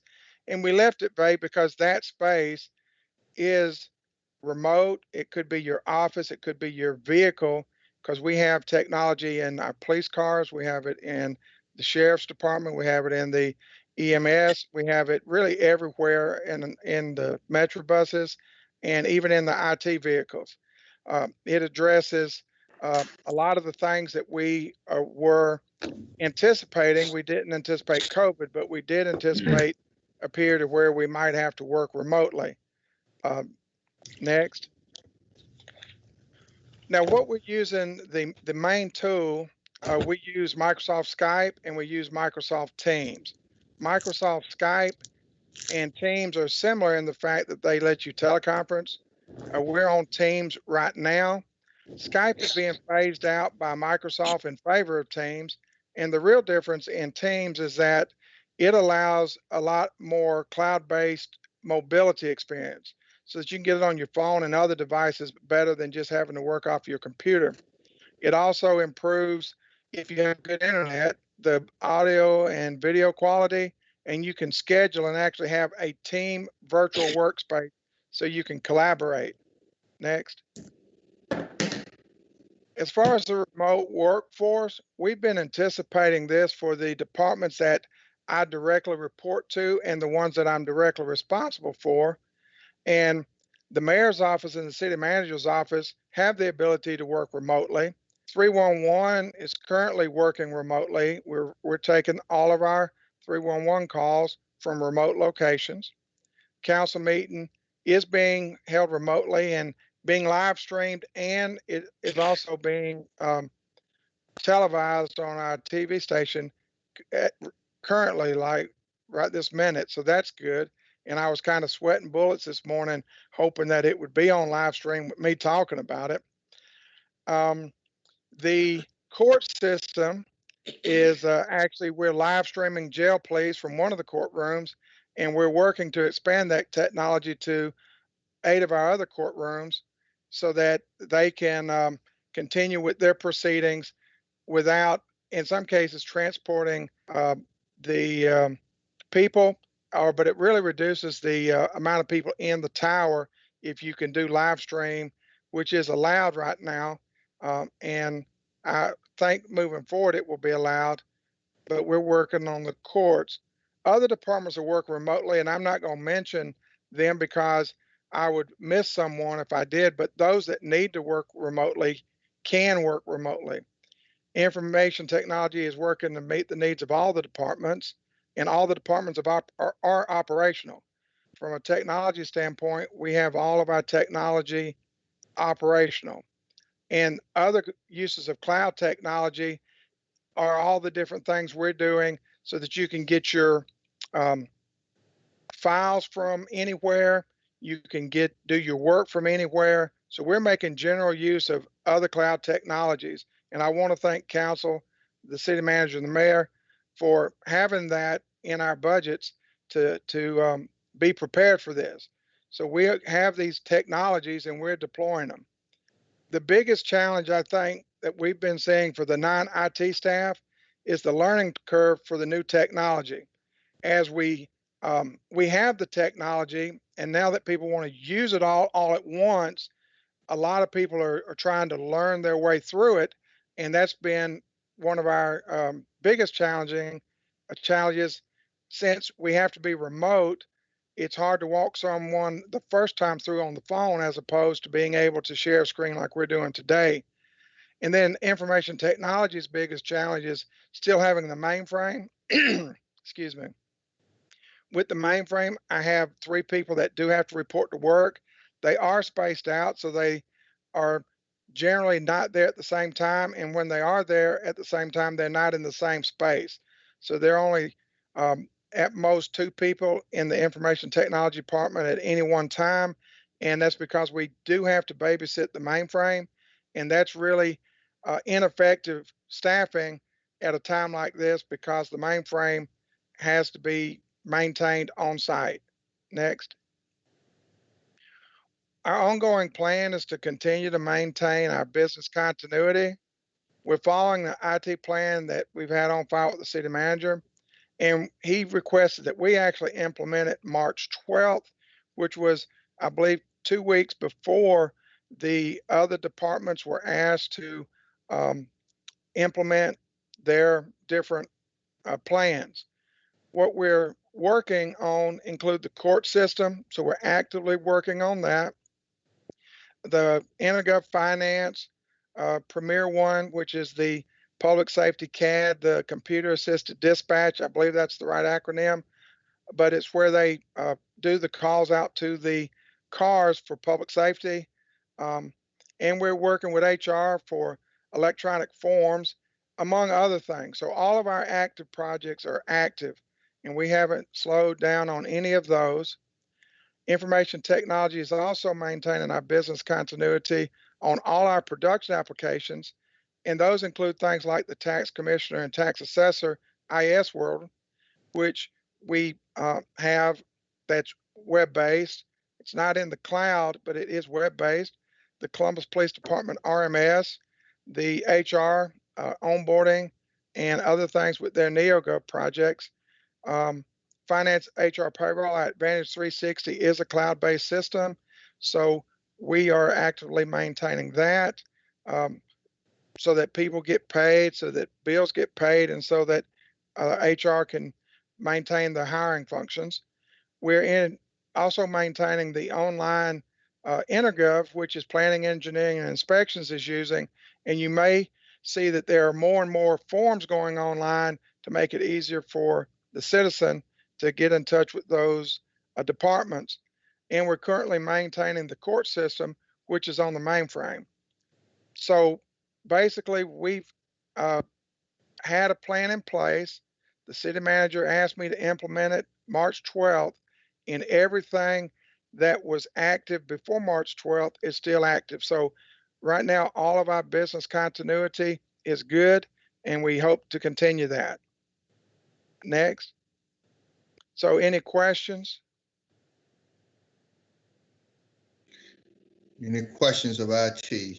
They're doing an awesome job working with CCG TV, Mike King, and just awesome work by those two areas.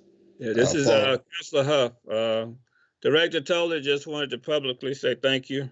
I appreciate you. I'm sure we could never have imagined 5 years ago when you were talking to us that we'd be in this predicament now. And we did listen, and by the guidance of city manager and other staffers and mayors and everybody, we're here today. So for me, it's something I always thought about as I traveled to conventions and things. I always had to rush back to meetings and things. So hopefully moving forward, for those of us that may be out of town, maybe we can roll into a hotel room and hook up our computer and participate in council meeting and vote. So thank you so much. Thank you. Yes, absolutely. If there are no other questions, we're going to. Charmaine. Okay. Thank you very much for what you're doing, Tom. This is, I just see how we could implement this in a lot of different ways. I know one of the concerns we had with the government center project was logistically, how could we keep the government center in its current location without moving all of the employees around and finding a location for them. I think this may have addressed that logistical nightmare.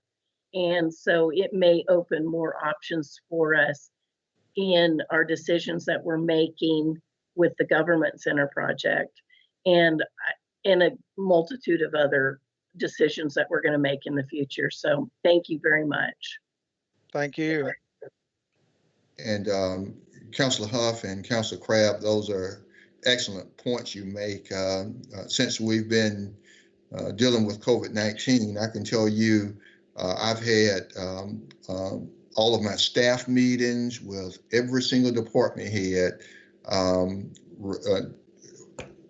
online, just like what we're doing today, and I can see them, they can see me, and there was no difference in our meeting other than we were just not there in person. But I've had people who I was scheduled to meet with from out of town. We sent them an invitation under Microsoft Teams, and I'm meeting with them and looking at them just like I'm looking at you today. When 4 or 5 weeks ago, that person would have driven from North Georgia all the way to Columbus for a 1-hour meeting with me. And we just did not use this technology that was available.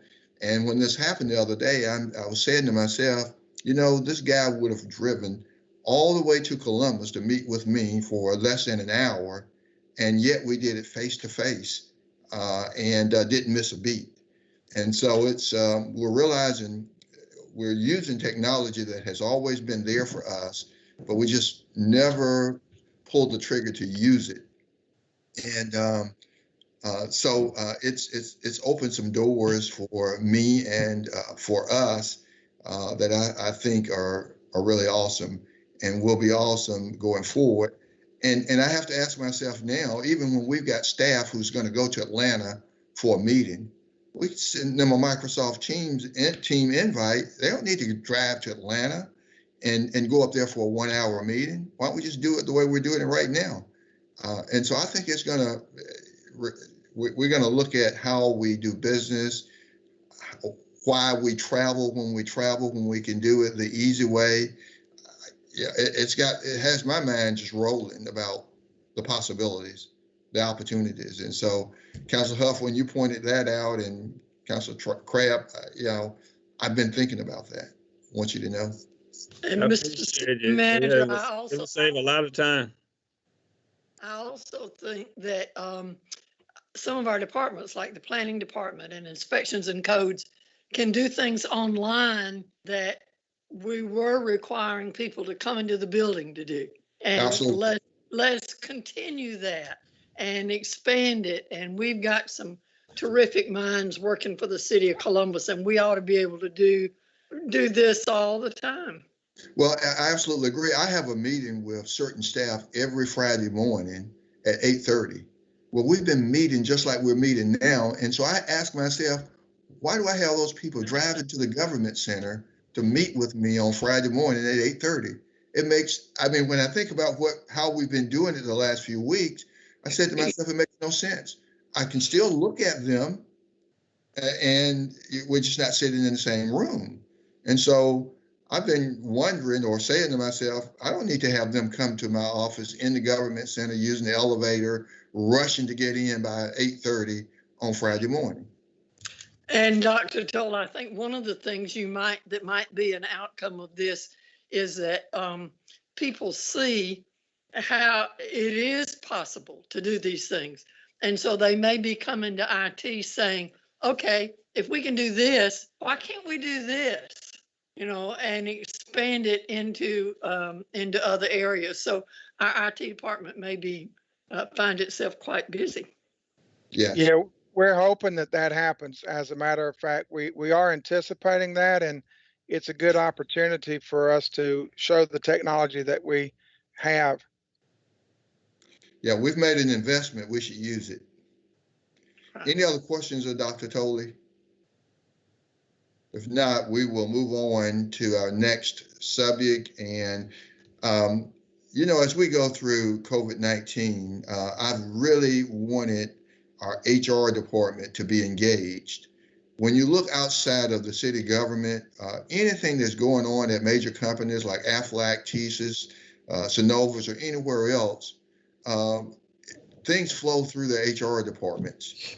And so I said to our HR director, we need to have ongoing communications with our employees about COVID-19 and what we're doing and best practices and what's coming down from CDC or what's coming down from Department of Health.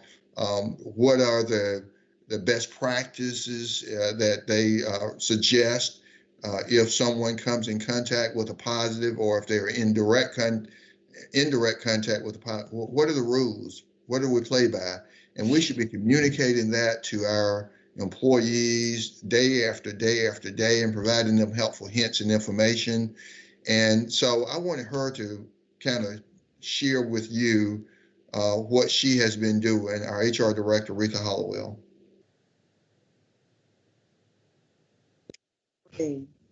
Mayor and Council and Mr. City Manager. So I wanted to provide just an overview, a list of some of the things that we are doing in human resources and with the City of Columbus to communicate to our employees and to provide information updates on a regular basis as it relates to this current pandemic crisis. So I'll go through just a list of some of the things that we are doing to shore up communication and information updates to our employees. First, I'll start with the COVID-19 exposure protocol. Human Resources we've emailed department directors guidelines on how to address any suspected COVID-19 exposure in their area that might involve their employees and or citizens. We are complying with any quarantine that may be required as well. We communicate with departments on a case-by-case basis when there are specific concerns. The mayor and city manager, they are updated on any incidents. And we follow the guidelines that have been outlined by the CDC and the Department of Public Health. We are in regular contact with the Department of Public Health and with our city Director of Homeland Security. These information and updates are being shared daily. As it relates to COVID-19 communication, we provide updates to employees and department directors, including elected officials, at least twice a week, more if we have more information to report. The resources are posted on our city's website, as I'm sure you've seen that. Also on the HR webpage, this information is updated as changes do occur. Everyone is encouraged, employees and citizens are encouraged to visit our website on a regular basis to see any updates that we placed out there. The city manager signed a pandemic outbreak or similar illness policy on March the 20th. The purpose of this policy is to protect employees by providing a safe and healthy work environment for them during any type of flu pandemic or similar illness, which we're experiencing right now. As it relates to sanitizing in high traffic areas, to keep employees safe and comfortable in their work areas, high traffic areas are cleaned daily, sometimes twice a day, to combat exposure to employees as well as the public. The city has contracted with a professional cleaning service that meets EPA guidelines for cleaning and sanitizing when there are areas that need special sanitizing and cleaning. Departments are provided additional cleaning and sanitizing supplies, including gloves, hand sanitizer, sanitizing wipes, that to help them keep their areas clean.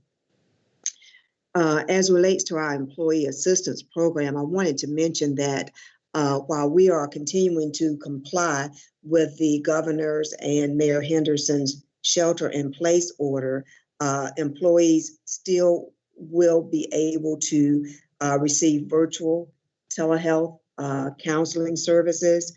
The current pandemic crisis highlights the need for mental health counseling, and we wanted to ensure that our employees are able to continue to be able to access that, and they are able to do that virtually now, and we're utilizing our current contracted provider in order to provide that service, and that's also posted on our website for employees to receive that information. As it relates to healthcare, employees and dependents that are on the city's healthcare plan who are tested for COVID-19, the cost of that testing is waived and there's no cost to employees or their dependents. With regard to filing unemployment claims, the City of Columbus is filing partial unemployment claims on behalf of those employees who are not working or who are in a no-pay status at this time. This is a directive from the Georgia Department of Labor, and it became effective on March the 16th. So employees have begun to receive those unemployment checks in the mail as we speak, and we verified that they are receiving their unemployment checks. The final update I wanted to share with you is another federal directive that has been passed. It's called the Family First Coronavirus Response Act, known as the FFCRA. This particular act was passed on March the 18th, and it became effective on April the 1st. The two primary employment provisions that related to this act, it allows for the expansion of the Family and Medical Leave Act, and the other provision is the Emergency Paid Sick Leave. So this information has been shared with employees and department directors. It's also posted again on our website. So this is a benefit, another benefit to help employees, those employees that are eligible during this pandemic crisis who need additional assistance.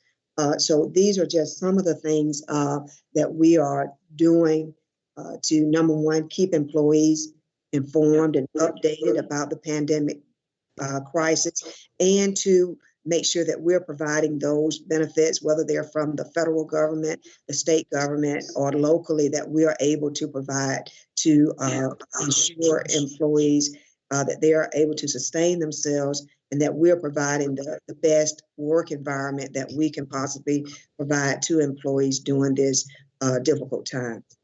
That's all I have, Mr. City Manager. Director Hollowell, this is Councilor Huff. Just two questions. Are employees able to go into the clinic for testing, COVID testing? Employees are able to continue to utilize the Health and Wellness Center for all their primary care needs, acute care, and chronic care needs that they've used in the past.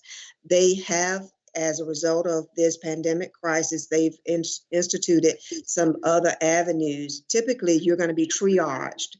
You would call the Health and Wellness Center. They'll triage you to ensure that, number one, they may be able to take care of your issue on the phone, or if you need to come in, then they will allow you to come in.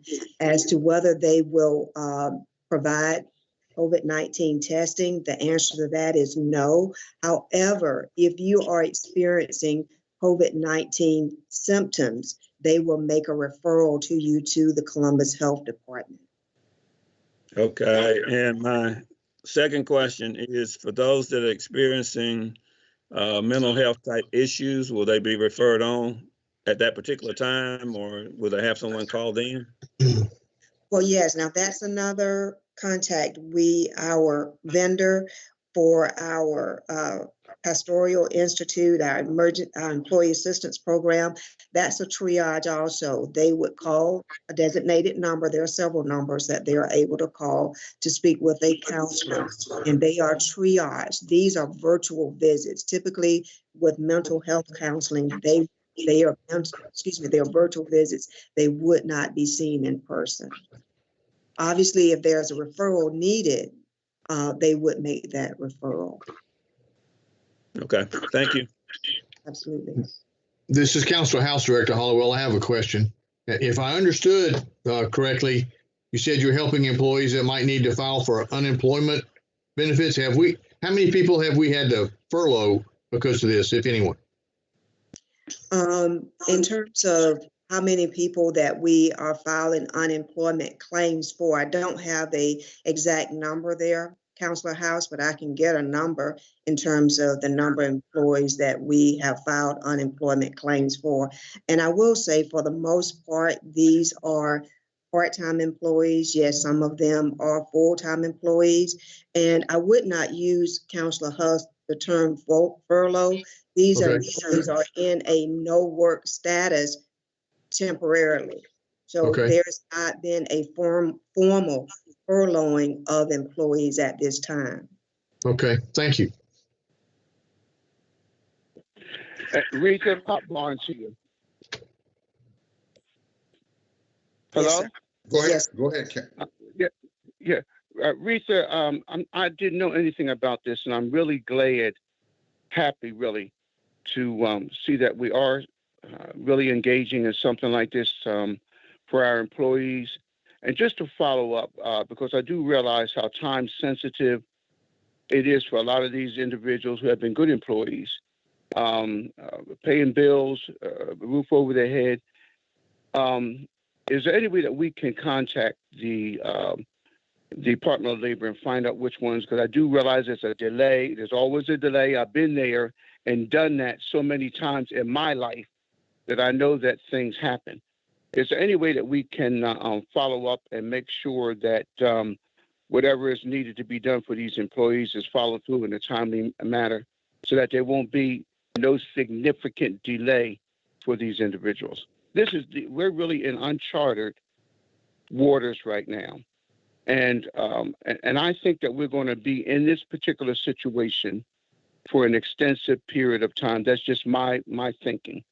And so something like this is really important for those individuals who have families, keeping a roof over their head. And I just want to say thank you to you, to the government, city manager, the mayor, everyone, for being on this particular topic, because you educated me on this here, and I appreciate it. So if there's any way that we can make sure that, I know there are delays in each and everything, we all have experienced that whatever can be done on our part to ensure that these employees are receiving their compensation or whatever they're supposed to receive in an expeditious manner, I appreciate it. Yes, sir. I'll just reiterate, this director from the Georgia Department of Labor became effective on March 16th. And we immediately began working with departments to secure the names of those employees who have been placed in a no work status due to COVID-19. And we have filed those unemployment claims. We have to file them weekly, and that's what we're doing. We file them every week. This will go for up to 120 days of filing these claims for employees. And as I mentioned also, we know that employees have already begun to receive their unemployment check. So we'll continue this process as mandated by the Department of Labor through that 120 days. And of course, if it's extended, we'll be guided by that directive as well. Awesome. Kudos to you for being on that route. That is a warm fuzzy that I know all of us share. And thank you so much for your proaction in this situation. Yes, sir. Any other questions of our HR director? If not, I want to thank our HR director. In fact, I'd like Mr. Mayor to take this opportunity to thank you for your leadership and thank you for recognizing the work of our team because they've worked as a team to make sure that this government has been able to stay functional, operational. It's an awesome team, and that goes from the department heads to the elected officials and to those working on the front line where they come face to face with citizens, like in inspections and codes and engineering, and on the bus drivers, those driving our garbage trucks, obviously our public safety people, all of them. But thank you for your commitment to them, for your commitment and for just hanging in there and making sure that we take care of the needs of the citizens. And I'll tell the council members on my team, I did a group text to show you how responsive they are. I did a group text one morning last week at 4 a.m. and within seconds to that text, every one of them were responding back to me at 4 a.m. And then when I talked to them later in the morning, they told me that to just know that they're not always up at 4 a.m. So don't get carried away with texting them at 4 o'clock in the morning. But that's how responsive they are and how committed they are. And I just wanted to take the opportunity to say thank you. And to the citizens, we are open for business. We will continue to provide the essential services that you expect through the modified or non-traditional ways. We're going to comply with the executive orders of the governor and the mayor, and we look forward to continuing to serve you as we go through this unprecedented event. So, Mr. Mayor, with that, that concludes my agenda. Mr. City Mr. Manager, Man- this is Pops here. I want to say, for you to be up at 4 a.m. with city business on your mind, that shows how committed you are. And we're giving out all these warm fuzzies to all the department heads and everyone, and that's the good thing. We want to give you a warm and fuzzy. Being up at 4 a.m., you must think you're in the Army, Mr. City Manager. But that goes to show you the amount of caring that you have for our community. Well, thank you, sir. The city manager, before you close, could you highlight, and thank you for everything too, really appreciate that. Citizens appreciate it. But could you highlight the emergency, I guess, storm debris pickup and also the reinstatement of yard waste and debris pickup? Yes, sir. We had a number of calls through 911 and into 311 about yard debris. In fact, Deputy City Manager Goodwin, are you still on? If you will, I'm gonna defer that to you and let you respond to that. Okay, thank you. Yes, sir. We did have on Sunday night, early morning, widespread minimal damage throughout the community of debris, limbs, and such. As a result, for the next 2 weeks, we will be deploying grab balls in throughout the city to pick up limbs and brush as a result of the storm. That will go through April the 24th.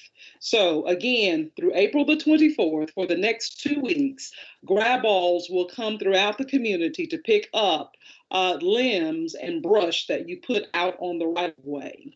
Then on Monday, April the 27th, that's when we will go ahead and reinstate picking up just residential yard waste. So anything that you have out there, from grass clippings to limbs, brush, those kinds of things, normal stuff outside of the storm stuff, we will be picking that up on the regularly scheduled day. That does, of course, include, we're continuing to pick up household garbage on the regularly scheduled day. But again, yard waste will resume Monday, April the 27th. And through April the 24th, for the next 2 weeks, we will ask you to go ahead and put out on the curb, on the right of way, any limbs or debris as a result of this past weekend's storm damage. Councilor Davis, is that provided? Let me also. Yes, sir. Yes, sir. And thank you, Deputy City Manager Goodwin. One more thing too. Would you?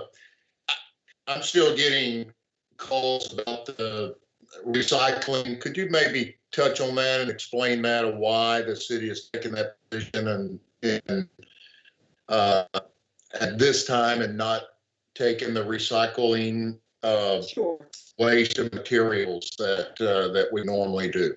Okay, the main reason we have shut down the recycling is because they're at the recycling center. It takes a number of people. We have 40 to 50 people in the recycling center, to include employees and inmates that are there managing those recycling efforts. And because of social distancing and all the efforts as required by CDC, we've had to disband that so that our employees are not at risk. So that's why we have postponed the pickup and the collection of recycling materials. Again, at this point, recycling materials, you can do it still a number of different ways. You can combine your recycling with your household trash. It will be picked up. You can hold on to your recycling until we get it reinstated after all of this is over. Or, of course, you can then take it to the landfill to be disposed of. And of course, we are waiving any of those tipping fees for our residents that are going through there. All they need is proper identification. By going through there will not be a cost to them. So they can bring their yard waste to Granite Bluff and to Pine Grove landfill, and the tipping fees again will be waived with proper identification. And that's all that we ask. But that's the reason recycling has been postponed, just for the protection of our employees. Thank you. Thank you very much. Okay. Any additional questions? Hearing none, Mr. City Manager. With no further questions, Mr. Mayor, that concludes my agenda.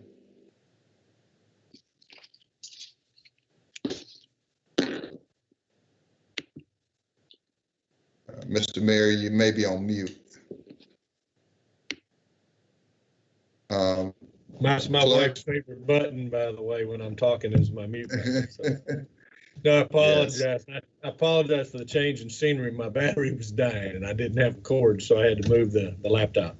But I was just saying, thank you for the updates. I think it's critical not only for council, but for the citizens to be able to understand what great lengths the government is going to try to make sure we continue to provide services. And the folks that help the folks, so to speak, all of our employees are just absolutely incredible, and we appreciate everything they're doing. Madam Clerk, to your agenda. Good morning, Mr. Mayor and Council. For the clerk's agenda, item number 1 is a resolution approving an application submitted by the Georgia-Alabama Senior Softball League requesting an honorary designation to name a field at the South Commons Softball Complex in honor of Mr. Nimrod Kendrick. Move for approval. The board has recommended approval. Second. All right, there's a motion by Councilor Huff, second by Councilor Woodson. Any discussion? All right, all in favor, please say aye. Aye. Aye. Is there any member of council that does not approve the resolution? All right, that passes unanimously. Item 2, minutes of various boards to be received. Move receipt. Second. Motion and a second to receive the minutes. Who made the second? I did. Okay. All right. Any Sorry, Mr. Mayor, discussion? can we go over who made the motion? I'm sorry, who made the motion? House. Second by Woodson. And seconded by Councilor Woodson. Thank They you. were fighting over it. Sounds like they're all in favor. So all in favor of the minutes being received. Pushed around. Aye, yes. Aye. Sorry. Is there anybody who objects to the minutes being received? All right, they are unanimously. Thank you. And lastly, Mr. Mayor, we have upcoming board appointments, Board of Family and Children's Services, Columbus Aquatics Commission, Columbus Golf Course Authority, Keep Columbus Beautiful Commission, the New Horizon Behavioral Health, Mental Health, Addictive Diseases and Developmental Disabilities Community Service Board, Pension Fund Employees Board of Trustees, Region 6 Regional Advisory Council for Department of Behavioral Health and Developmental Disabilities, and the Retirees Health Benefits Committee. And that's all I have, Mr. Mayor. Councilor Huff here. Yes, sir. Madam Clerk, would like to renominate Richard Mahone for the Golf Authority. Okay. Thank you, Councilor Huff. We will have that listed for the next meeting. And Sandra, I'd like to nominate Dr. Bussey for the Columbus Aquatics. We have no senior representation on that board. Dr. Bussey was on originally, and so I'd like to nominate her for that seat. Thank you, Councilor Barnes. I have that noted, and we will have that listed as well for the next meeting. Madam Clerk. Thank you so much, Sandra. You're welcome. Madam Clerk, this is Charmaine. Did you get the application from Tommy Nobles for the Golf Course Authority? Has that been a recent application or? I would say within the last 2 to 3 weeks. Okay. I don't recall, Councilor Crab, but I will double check that and get back with you regarding that. Okay, because I do want to nominate him, and he said that he went online and filled out the application. Okay, thank you. I will check that and make sure. Okay. So you did want to nominate him for one of the positions? For one of the positions on the Golf Authority, yes. Okay, we'll identify that position before the next council meeting, and we'll have that listed. Sounds great. Thank you. Thank you, Councilor Crab. All right, any more business that needs to come before council?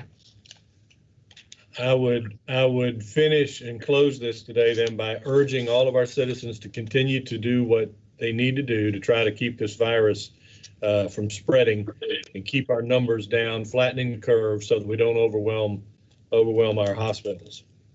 With that, I'll entertain a motion to adjourn. Motion to adjourn. There's a second. Motion and a second to adjourn. Council, thank you for your work. Staff, thank you. We are adjourned. Oh, all in favor, say aye. Aye. All right.